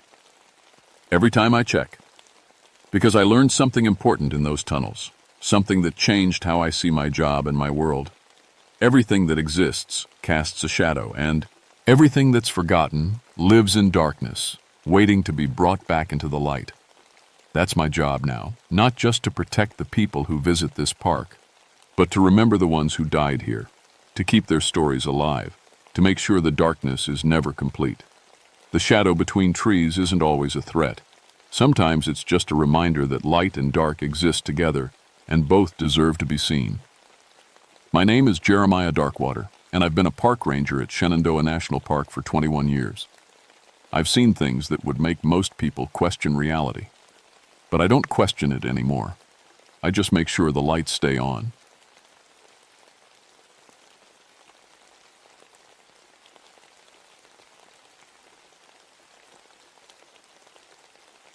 My name is Nathaniel Greycloak, and I've been a ranger in the Great Smoky Mountains for 20 years. People think that's a strange last name, but it comes from my Scottish ancestors who settled these mountains back in the 1800s. My mama was Cherokee, though, so I grew up hearing stories from both sides. Scottish tales about ghost fog and Cherokee legends about cloud people. I never believed any of it. Not until the mist started taking people. I'm 43 now, and I know these mountains better than most people know their own backyards. I can tell you what the weather will do 3 days out just by watching how the fog moves through the valleys. I've pulled lost hikers out of places that would make your skin crawl, guided rescue teams through storms that could kill you in an hour. I'm good at my job because I respect the mountains, and I stay calm when things go wrong. But last September, things went wrong in a way I couldn't explain.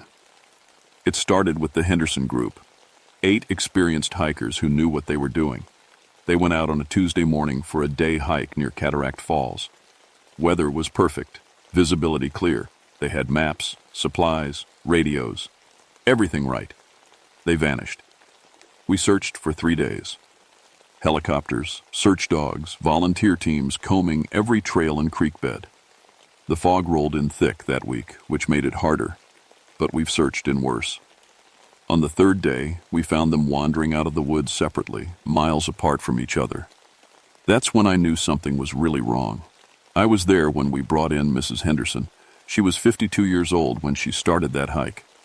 The woman we found looked 70. Her hair had gone completely white. Her face was lined with wrinkles that hadn't been there 3 days before. She kept touching her hands like she didn't recognize them. "Where have you been?" I asked her, wrapping a blanket around her shoulders. She was shaking even though it wasn't cold. She looked at me with empty eyes. "I don't know. I remember walking into fog. Then nothing. Was I gone long?" "3 days, ma'am." 3 days. She started crying. It felt like minutes, just minutes in the white. All 8 of them said the same thing. Walked into fog, remembered nothing, came out aged and confused. The doctors couldn't explain it. They ran every test. Nothing. No drugs in their systems, no head injuries, no medical reason for what happened to them. But I saw their hands shaking when anyone mentioned the fog. I saw how they wouldn't look at the mountains anymore. The Park Service wanted to call it a group panic attack. Stress-induced amnesia. They wanted to move on. But I couldn't. I've seen panic attacks. I've seen people crack under pressure. This wasn't that. I started paying attention to the fog after that. Really paying attention. The Smokies are famous for fog. That's where the name comes from. But the fog that fall was different. It would appear out of nowhere, even when conditions were wrong for it.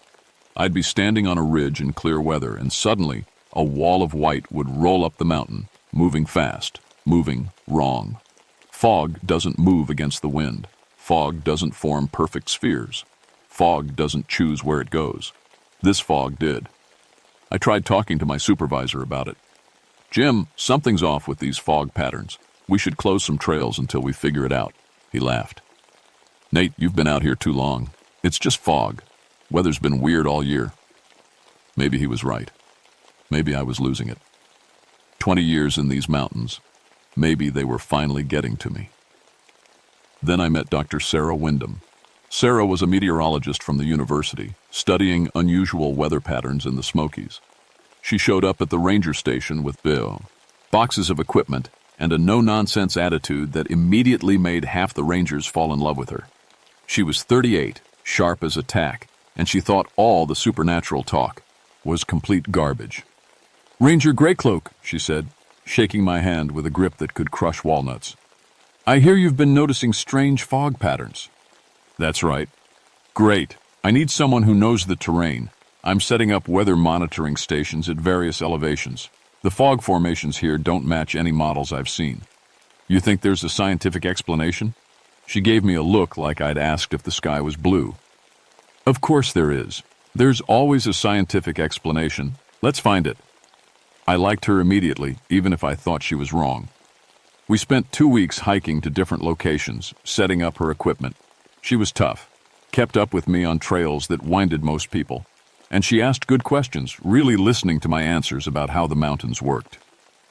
The The Cherokee called this place Shakinaj, I told her one afternoon as we installed sensors near Cataract Falls. Place of blue smoke. They had stories about spirits in the fog. Mm-hmm, she said, not looking up from her laptop. And the Scottish settlers had similar stories, right? Classic pattern. Humans see weather phenomena, create narratives to explain them. It's how we process the unknown. What if the unknown isn't just weather? She looked at me then, really looked.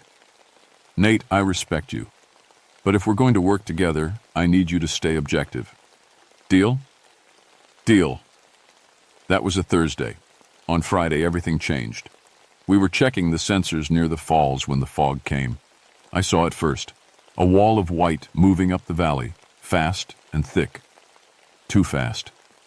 Sarah, I said quietly, we need to leave. Now. She was looking at her instruments, frowning. That's impossible.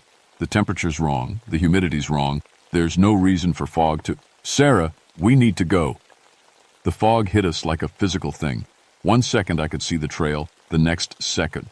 And I couldn't see my own hand in front of my face. The temperature dropped 20 degrees in seconds. And the silence. God, the silence.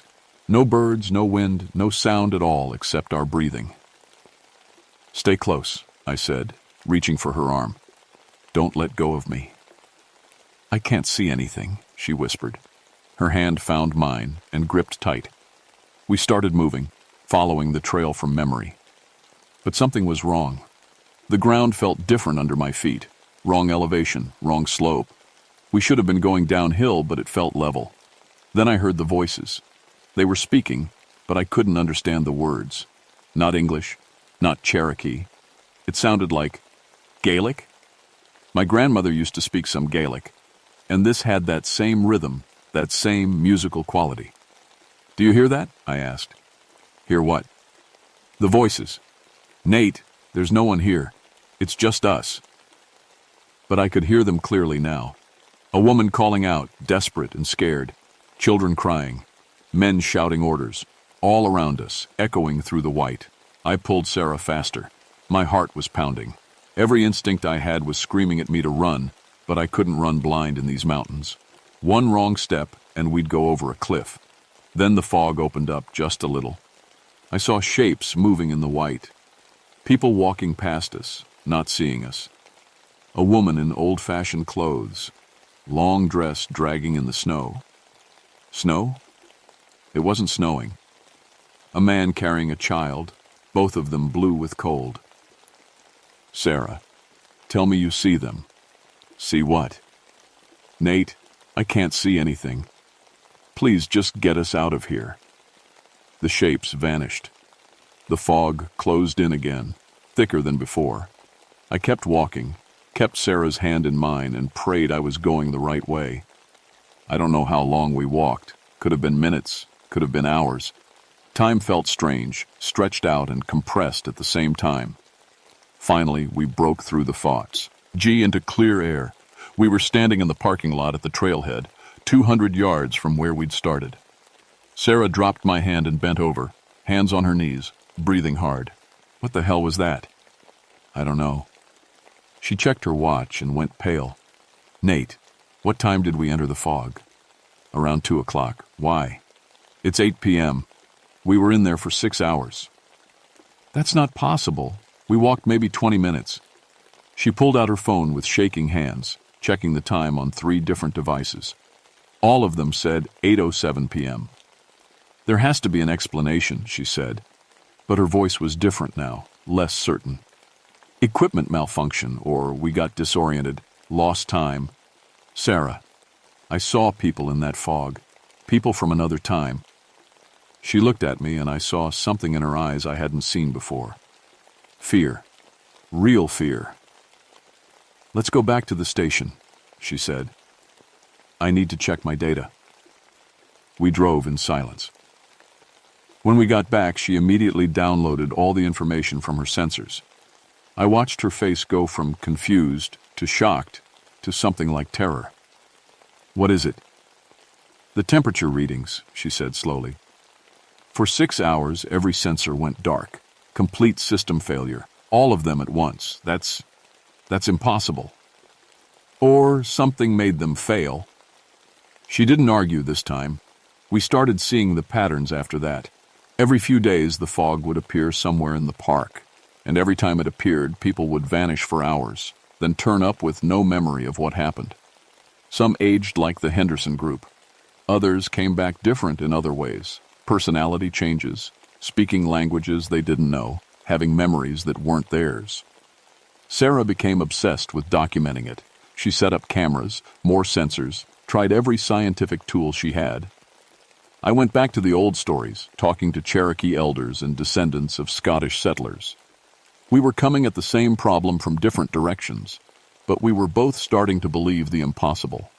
Thomas Beartrack was my mother's second cousin, a Cherokee elder who still lived in the traditional ways. I drove 2 hours to his place in the Qualla boundary, bringing tobacco, as my mother had taught me. I wondered when you'd come, he said, inviting me into his small house. He was 83, but his eyes were sharp and clear. You know what's happening? The cloud people are restless. They've always been there, in the high places where the fog lives. But something's changed. They're reaching out more, pulling people into their world. What are they? He made me tea before answering, the old way, taking his time. Spirits of those who died in the mountains. Cherokee, settlers, modern people. When someone dies in the fog, sometimes they get trapped there. Between earth and sky, between now and then. They exist in the moment of their death, forever. How do we stop it? You don't stop death, grandson. You respect it. You learn to walk carefully around it. That night, I couldn't sleep. I kept thinking about those shapes in the fog. The woman in the old-fashioned dress. The man carrying a child. How cold they looked. How lost. Sarah called me at 3 a.m. I need you to come to the lab, now. She sounded strange. Different. I found her sitting in the dark, staring at her computer screen. The data showed fog patterns that looked almost like roads, like pathways, connecting different locations across the park. They're moving between places, she said. The fog formations aren't random. They're following paths, old paths, Cherokee trails, and others. Look at this section. It matches an old Scottish settlement route from the 1840s, and this one follows where the CCC boys built roads in the 1930s. It's like... She stopped, struggling with the words. Like the fog remembers where people died. She nodded slowly. Then she said something in another language, something that sounded like Gaelic. Sarah? What did I'll just say? She looked at me with confused eyes. I don't know. The words just came to me, like someone else was speaking. That's when I realized her accent had changed. She sounded Scottish. When did you start remembering things that aren't yours? I asked carefully. Since the fog, she whispered. I have memories of children. 2 girls and a boy. But I don't have children, Nate. I've never been married. But I can see their faces so clearly. I can hear them calling for me in the snow. She started crying. My name is Margaret McLeod, and I'm looking for my babies. Then she blinked and she was Sarah again, looking terrified. What just happened? What did I say? We need to talk to Thomas Beartrack, tonight. Thomas wasn't surprised when we arrived. He made Sarah sit down, gave her herbs to drink, spoke to her in Cherokee while making signs over her head. Whatever he did seemed to calm her, push back whoever Margaret was. The spirits can possess the living who've been touched by the fog, he explained, especially those who had strong emotions when they died. This Margaret is searching for her children.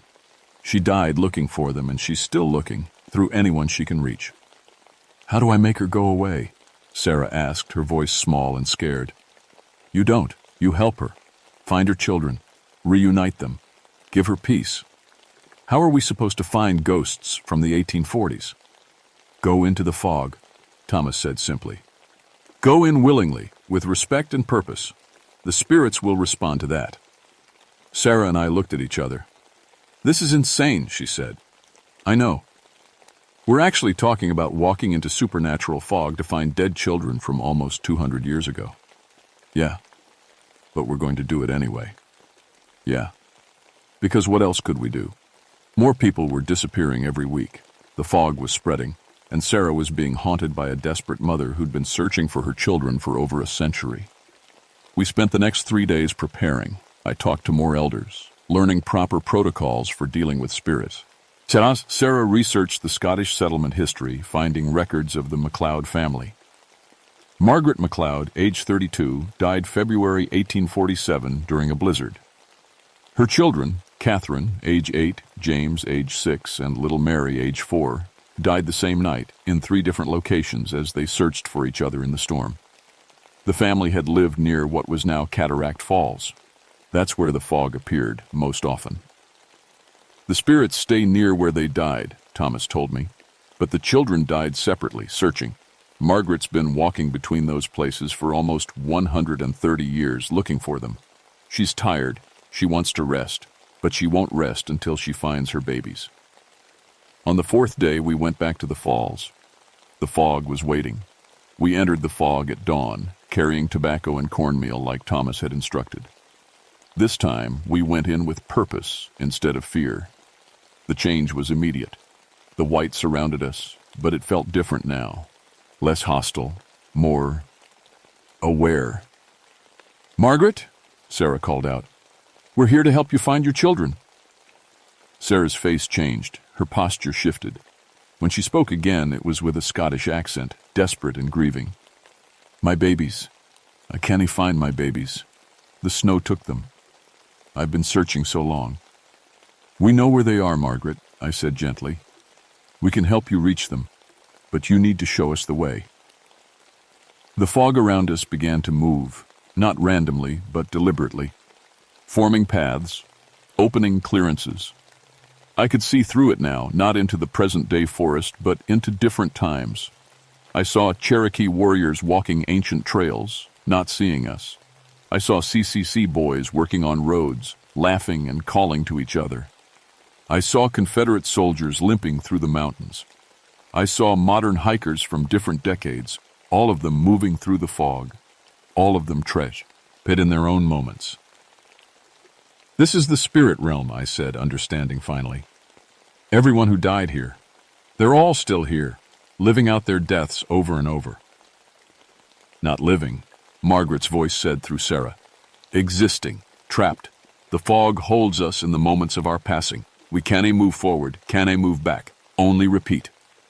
We walked, and the fog showed us different times and places. I saw a young Cherokee woman gathering herbs. She looked directly at us, smiled, and faded. I saw an old man sitting against a tree, peacefully accepting his death. I saw violence too, people who'd been killed, their deaths playing out again and again. "There," Margaret said, pointing. Through the fog, I saw a small girl in a long dress calling out, "Mama! Mama, where are you?" "Catherine?" Sarah, Margaret, tried to run toward her, but the fog thickened between them. "I can't reach her. I've tried for so long, but I can't reach her." "Because you're in different death moments," I realized. "You died at the house. She died here, searching for you. You're experiencing different times. How do we bring them together?" Sarah's own voice broke through, desperate to help. I remembered what Thomas had said about the fog having pathways. The fog connects different moments. If we can bring all 3 children into the same moment, the same place, they'll be able to find each other, and Margaret can reach them. But to do that, we'd have to split up, navigate through different time streams in the fog, find each child, and guide them to a central point. "I'll find James and Mary," I said. "You stay here with Catherine. Call to your children. They'll hear their mother's voice across time." "Nate, if you go out there alone, I know the mountains." And Thomas gave me protection. I touched the small medicine bundle around my neck. "I'll come back." I left Sarah and walked deeper into the fog, letting it take me into different moments. Time became fluid. I passed through a group of settlers from the 1820s, through a Cherokee hunting party from who knows when, through hikers from the 1960s. Each group was real, solid, living out their moments. I found James by a creek, trying to cross icy water. He was crying, calling for his sisters. "James MacLeod," I called.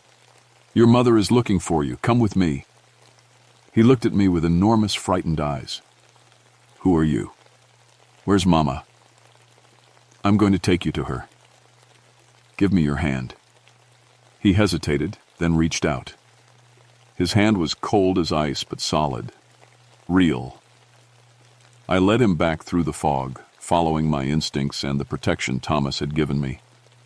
The fog tried to pull us into different times, show us different deaths, but I kept walking, kept holding James's hand. Mary was harder to find. She'd wandered far, gotten turned around in the blizzard. I found her sitting in the snow, barely conscious, freezing to death over and over. She was so young, so small. "Mary, your mama sent me. Your brother and sister are waiting." "I'm cold," she whimpered. "So cold."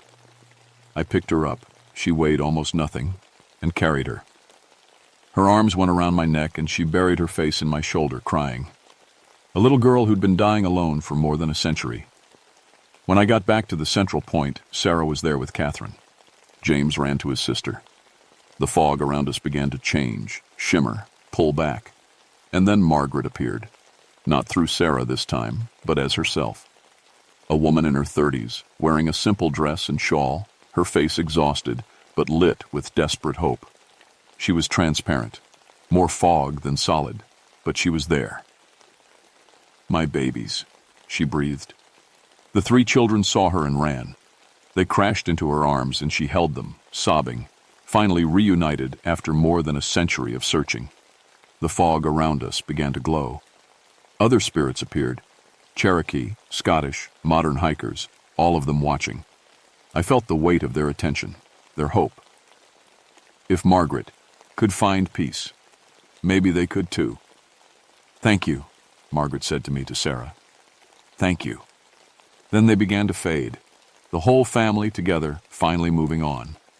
But as they faded, the fog began to collapse. Without Margaret's presence holding it together, the temporal boundaries started breaking down. Past and present slammed together. I saw Cherokee warriors next to modern tourists, CCC boys working beside Confederate soldiers. Time was bleeding. "Nate!" Sarah grabbed my arm. "What's happening?"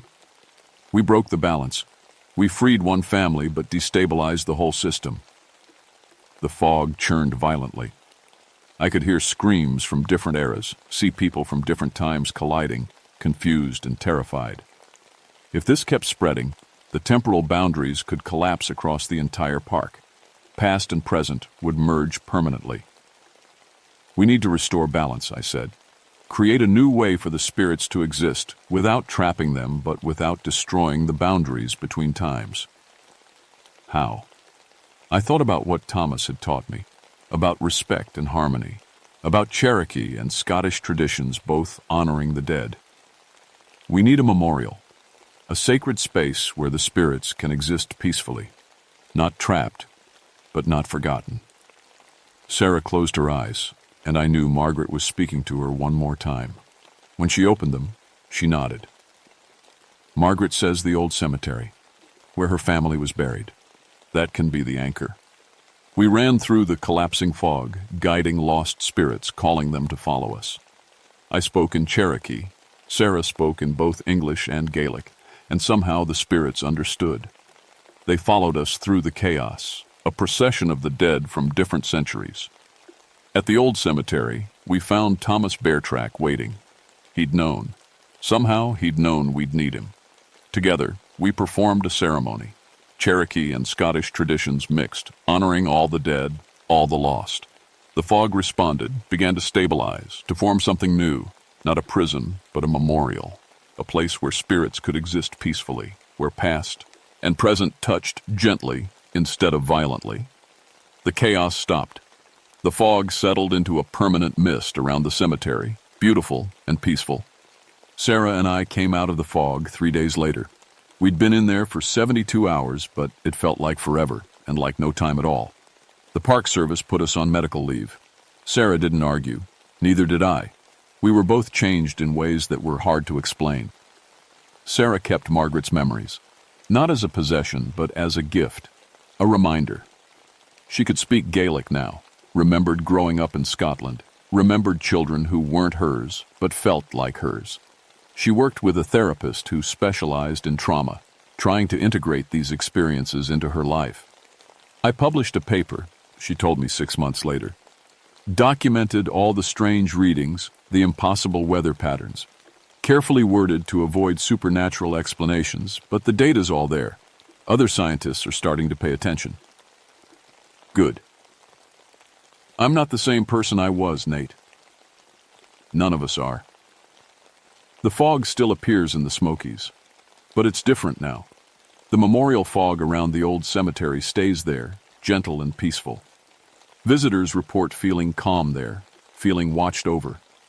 Some say they see figures in the mist, Cherokee, Scottish settlers, others. But they're not scary anymore. They're just there, sharing the mountain with the living. I established regular checks on the spirit communities. I talk to them sometimes, through the fog, making sure the balance holds. Thomas taught me the old ways, and I'm teaching younger rangers now. Not everyone believes, but enough do. Enough to keep people safe. We created guidelines for visitors, ways to show respect. Simple things. Don't shout in certain areas, leave offerings, acknowledge the spirits who came before. Most tourists think it's just park rules. The ones who understand, who felt the presence in the fog. They know better. The Henderson group members recovered mostly. They'll never be the same, but they're alive. They have a support group now. People who've experienced the fog and survived. Sarah runs it, helps them process what happened. Jim, my supervisor, finally believes me. Hard not to after he spent 6 hours in the fog himself, came out aged 10 years. He approved funding for the spiritual monitoring program, calls it anomalous weather research in the reports. Whatever works. I'm 44 now, still a ranger, still walking these mountains every day. But I walk differently, with more awareness of what's really here. The Smokies aren't just mountains and trees and trails. They're layers of time, spirits of the past living alongside us, sharing this sacred space. Sometimes I see Margaret at the cemetery fog. She waves. Her children play in the mist, happy now, at peace. Cherokee elders I never met in life nod to me as I pass. CCC boys who died building these trails tip their hats. The mist walkers are still here. They'll always be here. But now we walk together, living and dead, past and present, in an understanding that bridges centuries. Sarah asked me once if I was scared, living with this knowledge. Knowing the mountains are full of spirits, that time and death aren't as solid as we thought. No, I told her honestly. I'm at peace. They're at peace. That's all any of us want. The fog rolls through the mountains this morning, soft and beautiful, carrying voices from every era of these ancient hills. I finish my coffee, put on my ranger hat, and head out for patrol. The mist walkers are waiting, and I walk among them, keeping watch over both the living and the dead.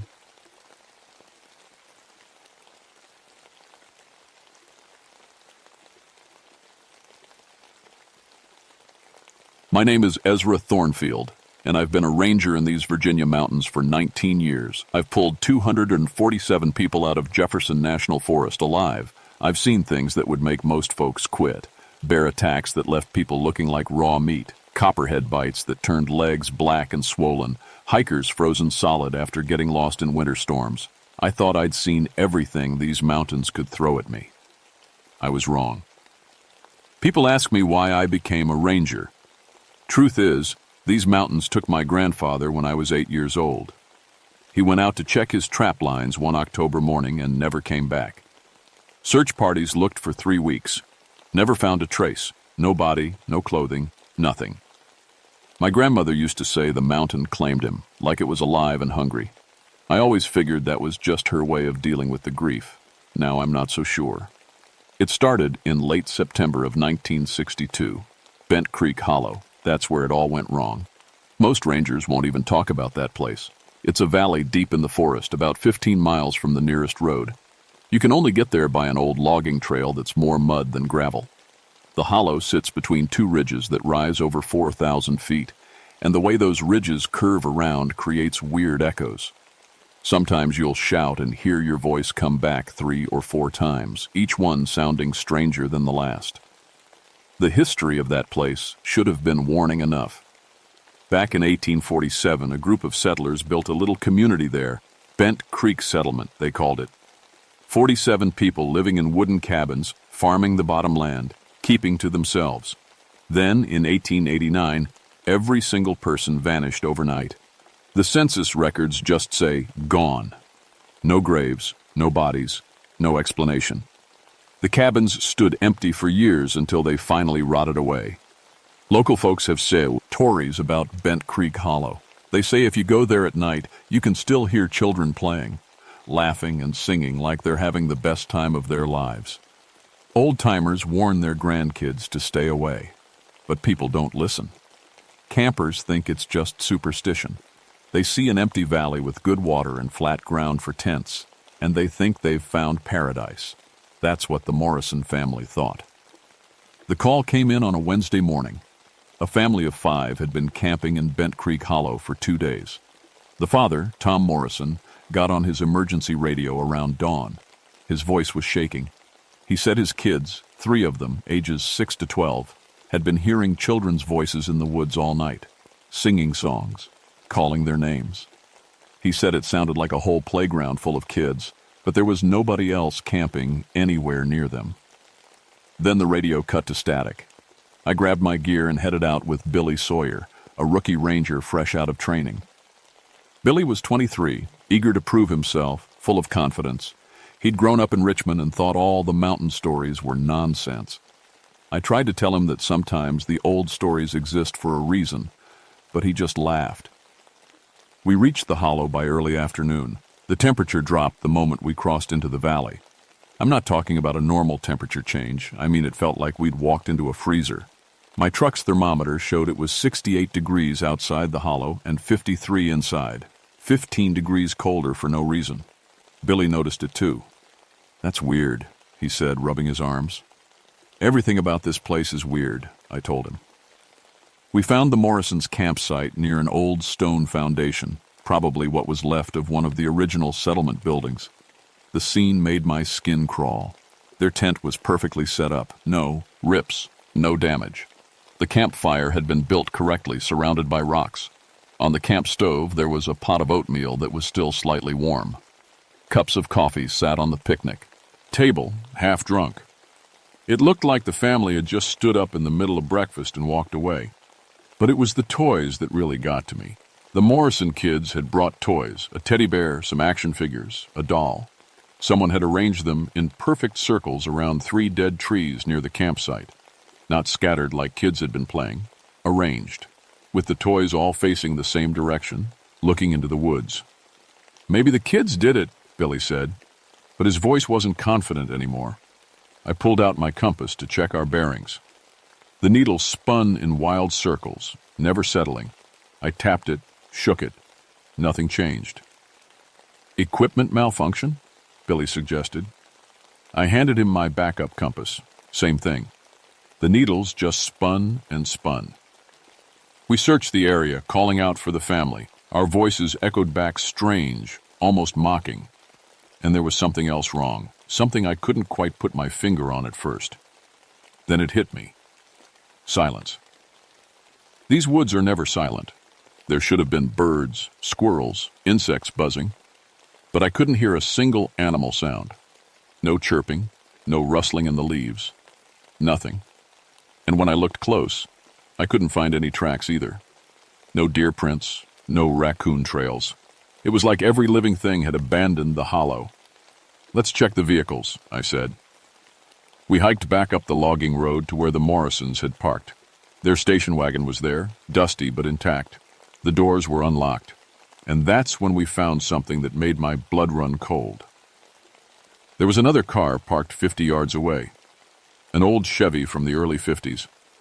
I checked the license plate, expired in 1960. The windshield was covered in dirt and leaves. When I looked inside, I had to grab the door handle to keep from falling. 2 skeletons sat in the front seats. The bones were old, yellowed. They wore rotted clothes that might have been nice once. In the back seat, there were 3 sets of children's clothing, neatly folded, tiny shoes lined up in a row, but no children's bones. Billy turned away and threw up in the bushes. "We need to call this in," he said when he could talk again. I tried the radio, nothing but static at first. Then, faint and far away, I heard singing. Children's voices, high and sweet, singing "Ring Around the Rosie," the same song the Morrison kids had supposedly heard. I clicked off the radio fast. We spent the rest of the afternoon searching, but we didn't find the Morrison family. What we did find was more evidence that something was very wrong. Trees with scratch marks 8 feet up, patches of ground where nothing grew, not even moss, and everywhere that unnatural cold. As sunset approached, I wanted to leave. Every instinct I had was screaming at me to get out of that hollow. But Billy convinced me to stay. "We can't abandon those people," he said. "What if they're hurt?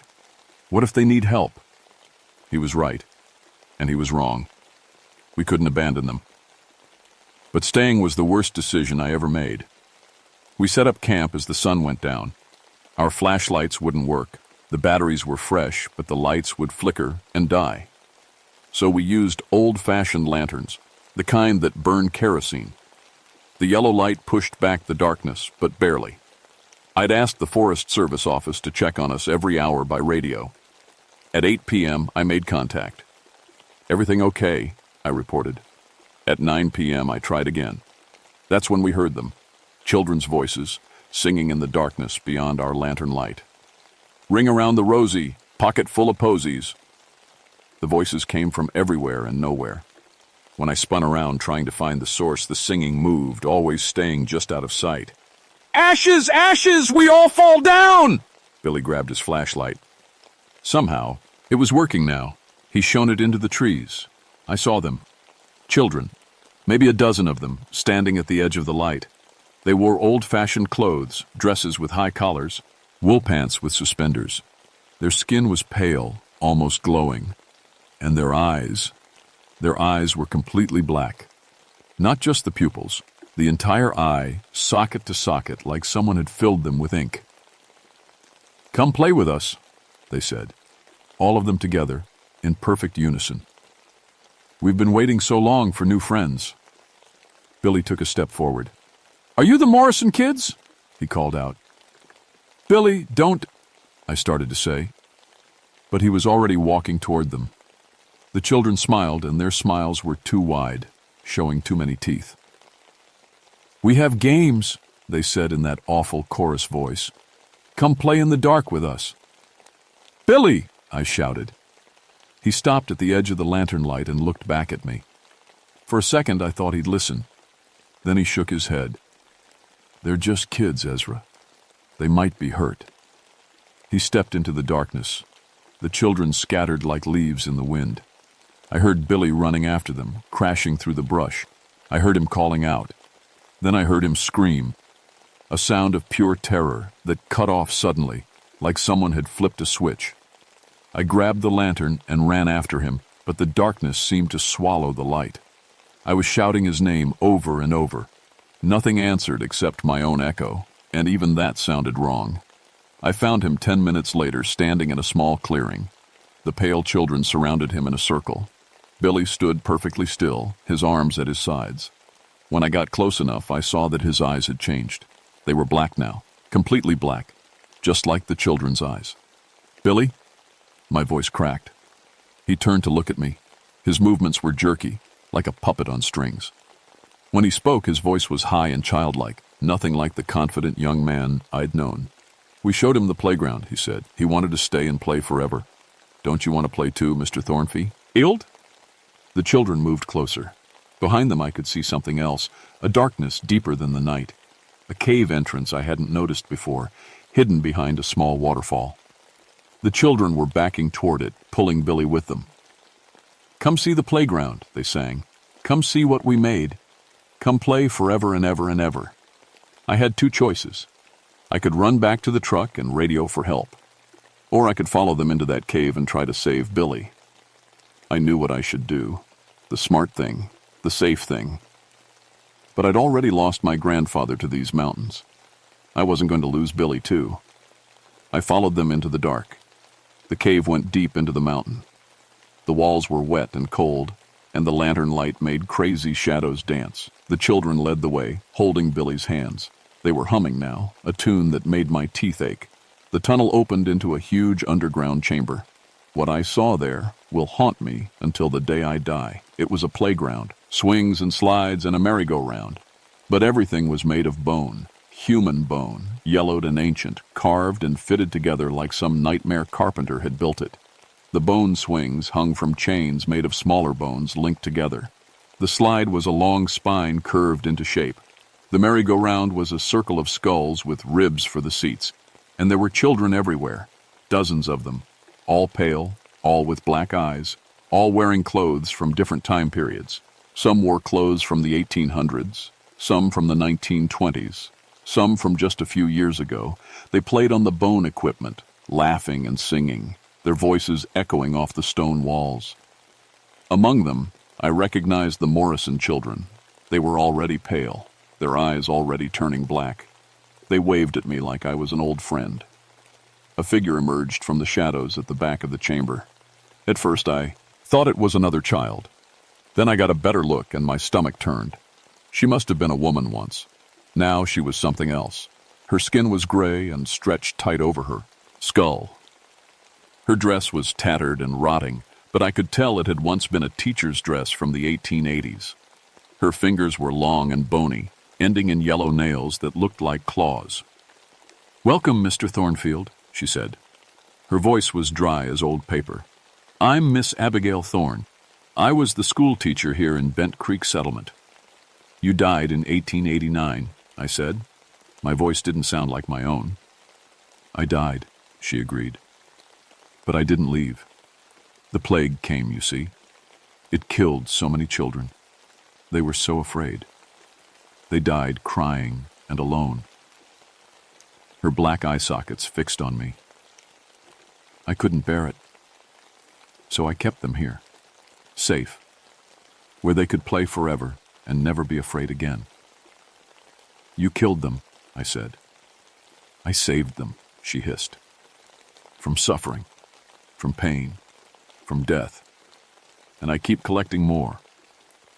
Every child who comes to this hollow joins our school. We have recess that never ends."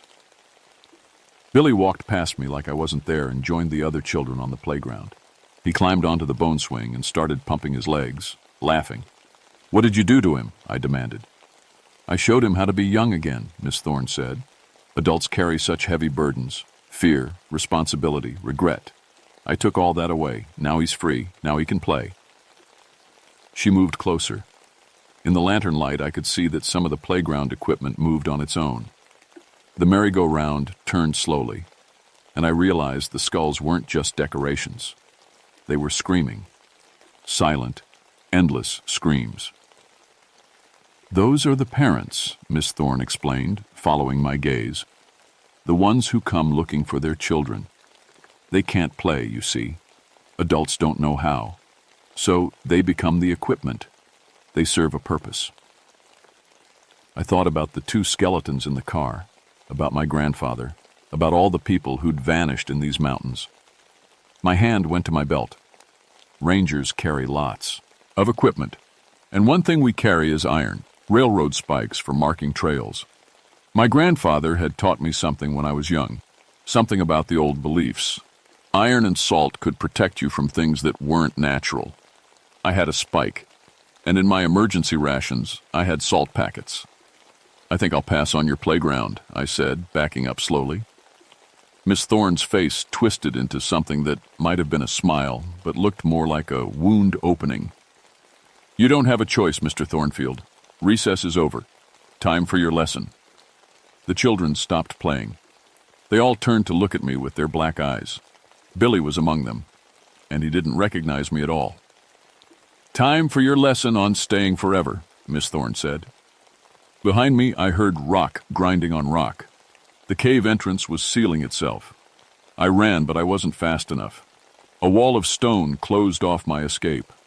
I was trapped in the dark with monsters wearing children's faces. I did the only thing I could think of.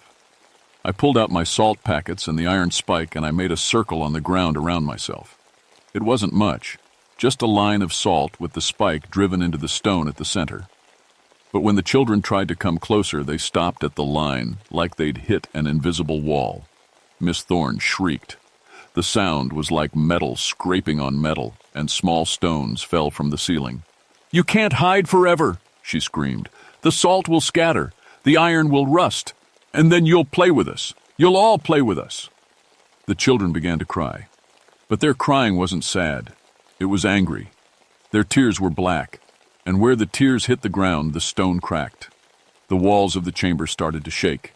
Miss Thorne changed. Her withered body stretched and twisted. Her fingers grew longer, the nails becoming like knives. Her mouth opened too wide, showing rows of needle teeth. Her eye sockets filled with swirling darkness, like looking into a well with no bottom. She struck at my salt circle. Her claws hit the invisible barrier and sparks flew. The circle held, but barely. Each time she hit it, the protection weakened. I could feel it like a pressure in my chest, getting tighter and tighter. And then she showed me things, visions. My grandfather crying in the dark, calling my name. My mother weeping when they told her they'd never find him. All my fault, the visions whispered. All my fault because I wasn't strong enough, smart enough, good enough. I almost broke. Almost stepped outside the circle. But then I remembered something else my grandfather had taught me. "Ezra," he'd said on one of our last days together, "sometimes letting go is the bravest thing you can do. Sometimes holding on too tight is what causes the pain." I looked at Miss Thorne and understood. She thought she was saving the children, but she'd imprisoned them. She'd kept them from moving on, from finding peace, from being with the families who loved them. "You're not protecting them," I said. "You're hurting them." "I saved them," she shrieked. "You trapped them," I said. I looked past her at all the pale children with their black eyes. "You made them afraid to leave. But they can go. They can be free." I started talking to the children directly. "Your families are waiting," I told them. "They miss you. They never forgot you. It's okay to go home. You don't have to stay here and be afraid." Some of the children stopped crying. Their black eyes flickered, and for just a second I saw normal eyes underneath, blue and brown and green. "Stop it!" Miss Thorne lunged at the circle again. The barrier cracked but held. Billy stood in the crowd of children. For a moment his face showed confusion, adult thoughts trying to surface through whatever spell had been put on him. "Billy," I called, "you're a ranger. Rangers help people. These children need help. They need someone to show them the way out." He blinked. His eyes flickered from black to tea, ear normal brown, and back again. "You're not a child," I said. "You're a man, a good man. Help them." Something broke inside him. I saw it happen. His eyes cleared, staying brown. He looked down at himself in confusion and horror. What did she do to me?" he whispered. Then he looked at the other children and understood. He walked toward them, reaching out his hands. "Come on," he said gently. "I'll show you the way home. It's okay. You're safe now." The children began to move toward him. More and more of them, their eyes clearing, their pale skin warming to normal colors. They held on to Billy's hands, and he led them toward a light that was appearing at the far end of the chamber, a soft, warm light that hadn't been there before. Miss Thorne screamed. The sound was so loud it made my ears ring. The chamber started to collapse. The bone playground fell apart, and the skulls that had been screaming finally went quiet. Parents' bodies appeared where the equipment had been, old bones crumbling to dust, finally at rest. "I only wanted to keep them safe," Miss Thorne wailed. She was shrinking, withering, turning back into what she really was, a dead woman who'd refused to let go. As the last child walked toward the light, Miss Thorne crumbled to dust. The chamber shook hard. Huge cracks appeared in the walls. I grabbed my lantern and ran. The cave system was collapsing, but I followed the light the children had gone toward. It led me to a different exit, a narrow crack in the rock that opened onto the hillside above the hollow. I squeezed through just as tons of rock came crashing down behind me. Dawn was breaking. The sky was pink and gold. I'd been underground all night. I stumbled down the hill on shaking legs. At the cave entrance, the one we'd gone into, I found Billy's body. He was lying peacefully like he'd just gone to sleep. His eyes were closed. His face was calm. I sat down next to him and cried. Over the next few days, search parties found all 3 missing families. The Morrisons were discovered in their tent, where they'd been all along. According to them, they had no memory of the past 3 days. The children were healthy but confused. The other family from the car turned out they'd been reported missing in 1960. Their children were now adults, found wandering in the forest, aged 30 years in what felt like a few days to them. Nobody could explain it. The doctor said maybe it was some kind of gas leak causing hallucinations. Maybe the families had gotten lost and confused. Maybe a lot of things. I filed my report. Gas leak, hallucinations, exposure. I mentioned that Ranger Billy Sawyer had died heroically trying to save the families. I didn't mention Miss Thorne or the hollow children or the playground made of bones. Who would believe it? The Forest Service designated Bent Creek Hollow as geologically hazardous. They blocked the logging road with concrete barriers and put up warning signs. Officially, it's closed due to unstable cave systems. I requested a transfer to desk work. I couldn't go back out into those mountains. Every time I tried, I'd hear children singing, and my hands would start shaking so bad I couldn't hold my equipment. I still work for the Forest Service, but now I push papers in an office. Sometimes people ask me why I gave up field work. I tell them I got too old for it. They accept that answer. On the anniversary of that night, I always take a drive out toward Bent Creek Hollow. I don't go close, just near enough to see the valley from the ridge. And sometimes, if the wind is right, I hear children laughing, not the hollow, empty laughter of Miss Thorne's prisoners, real laughter, happy and free. Last year I thought I saw figures on the far ridge, children waving. When I waved back, they were gone. I think about Miss Thorne's final words a lot. I only wanted to keep them safe. That's what she told herself for over 70 years. She thought she was protecting them, but really she was keeping them prisoner. Sometimes I wonder how many of us do the same thing in smaller ways. Hold on too tight to people we love. Keep them close because we're afraid of losing them. Lock them away in comfortable cages and call it safety. The most dangerous places aren't always the ones that look scary. Sometimes they're the ones that promise you'll never have to be afraid again. The ones that say you can stay young forever, that you never have to grow up or face hard truths or let people go. But growth requires risk. Love requires letting go. And sometimes the bravest thing you can do is step out of the circle, even when you're terrified of what's waiting in the dark. I pulled 247 people out of these mountains alive over 19 years. I like to think I pulled a few more out that last night in Bent Creek Hollow.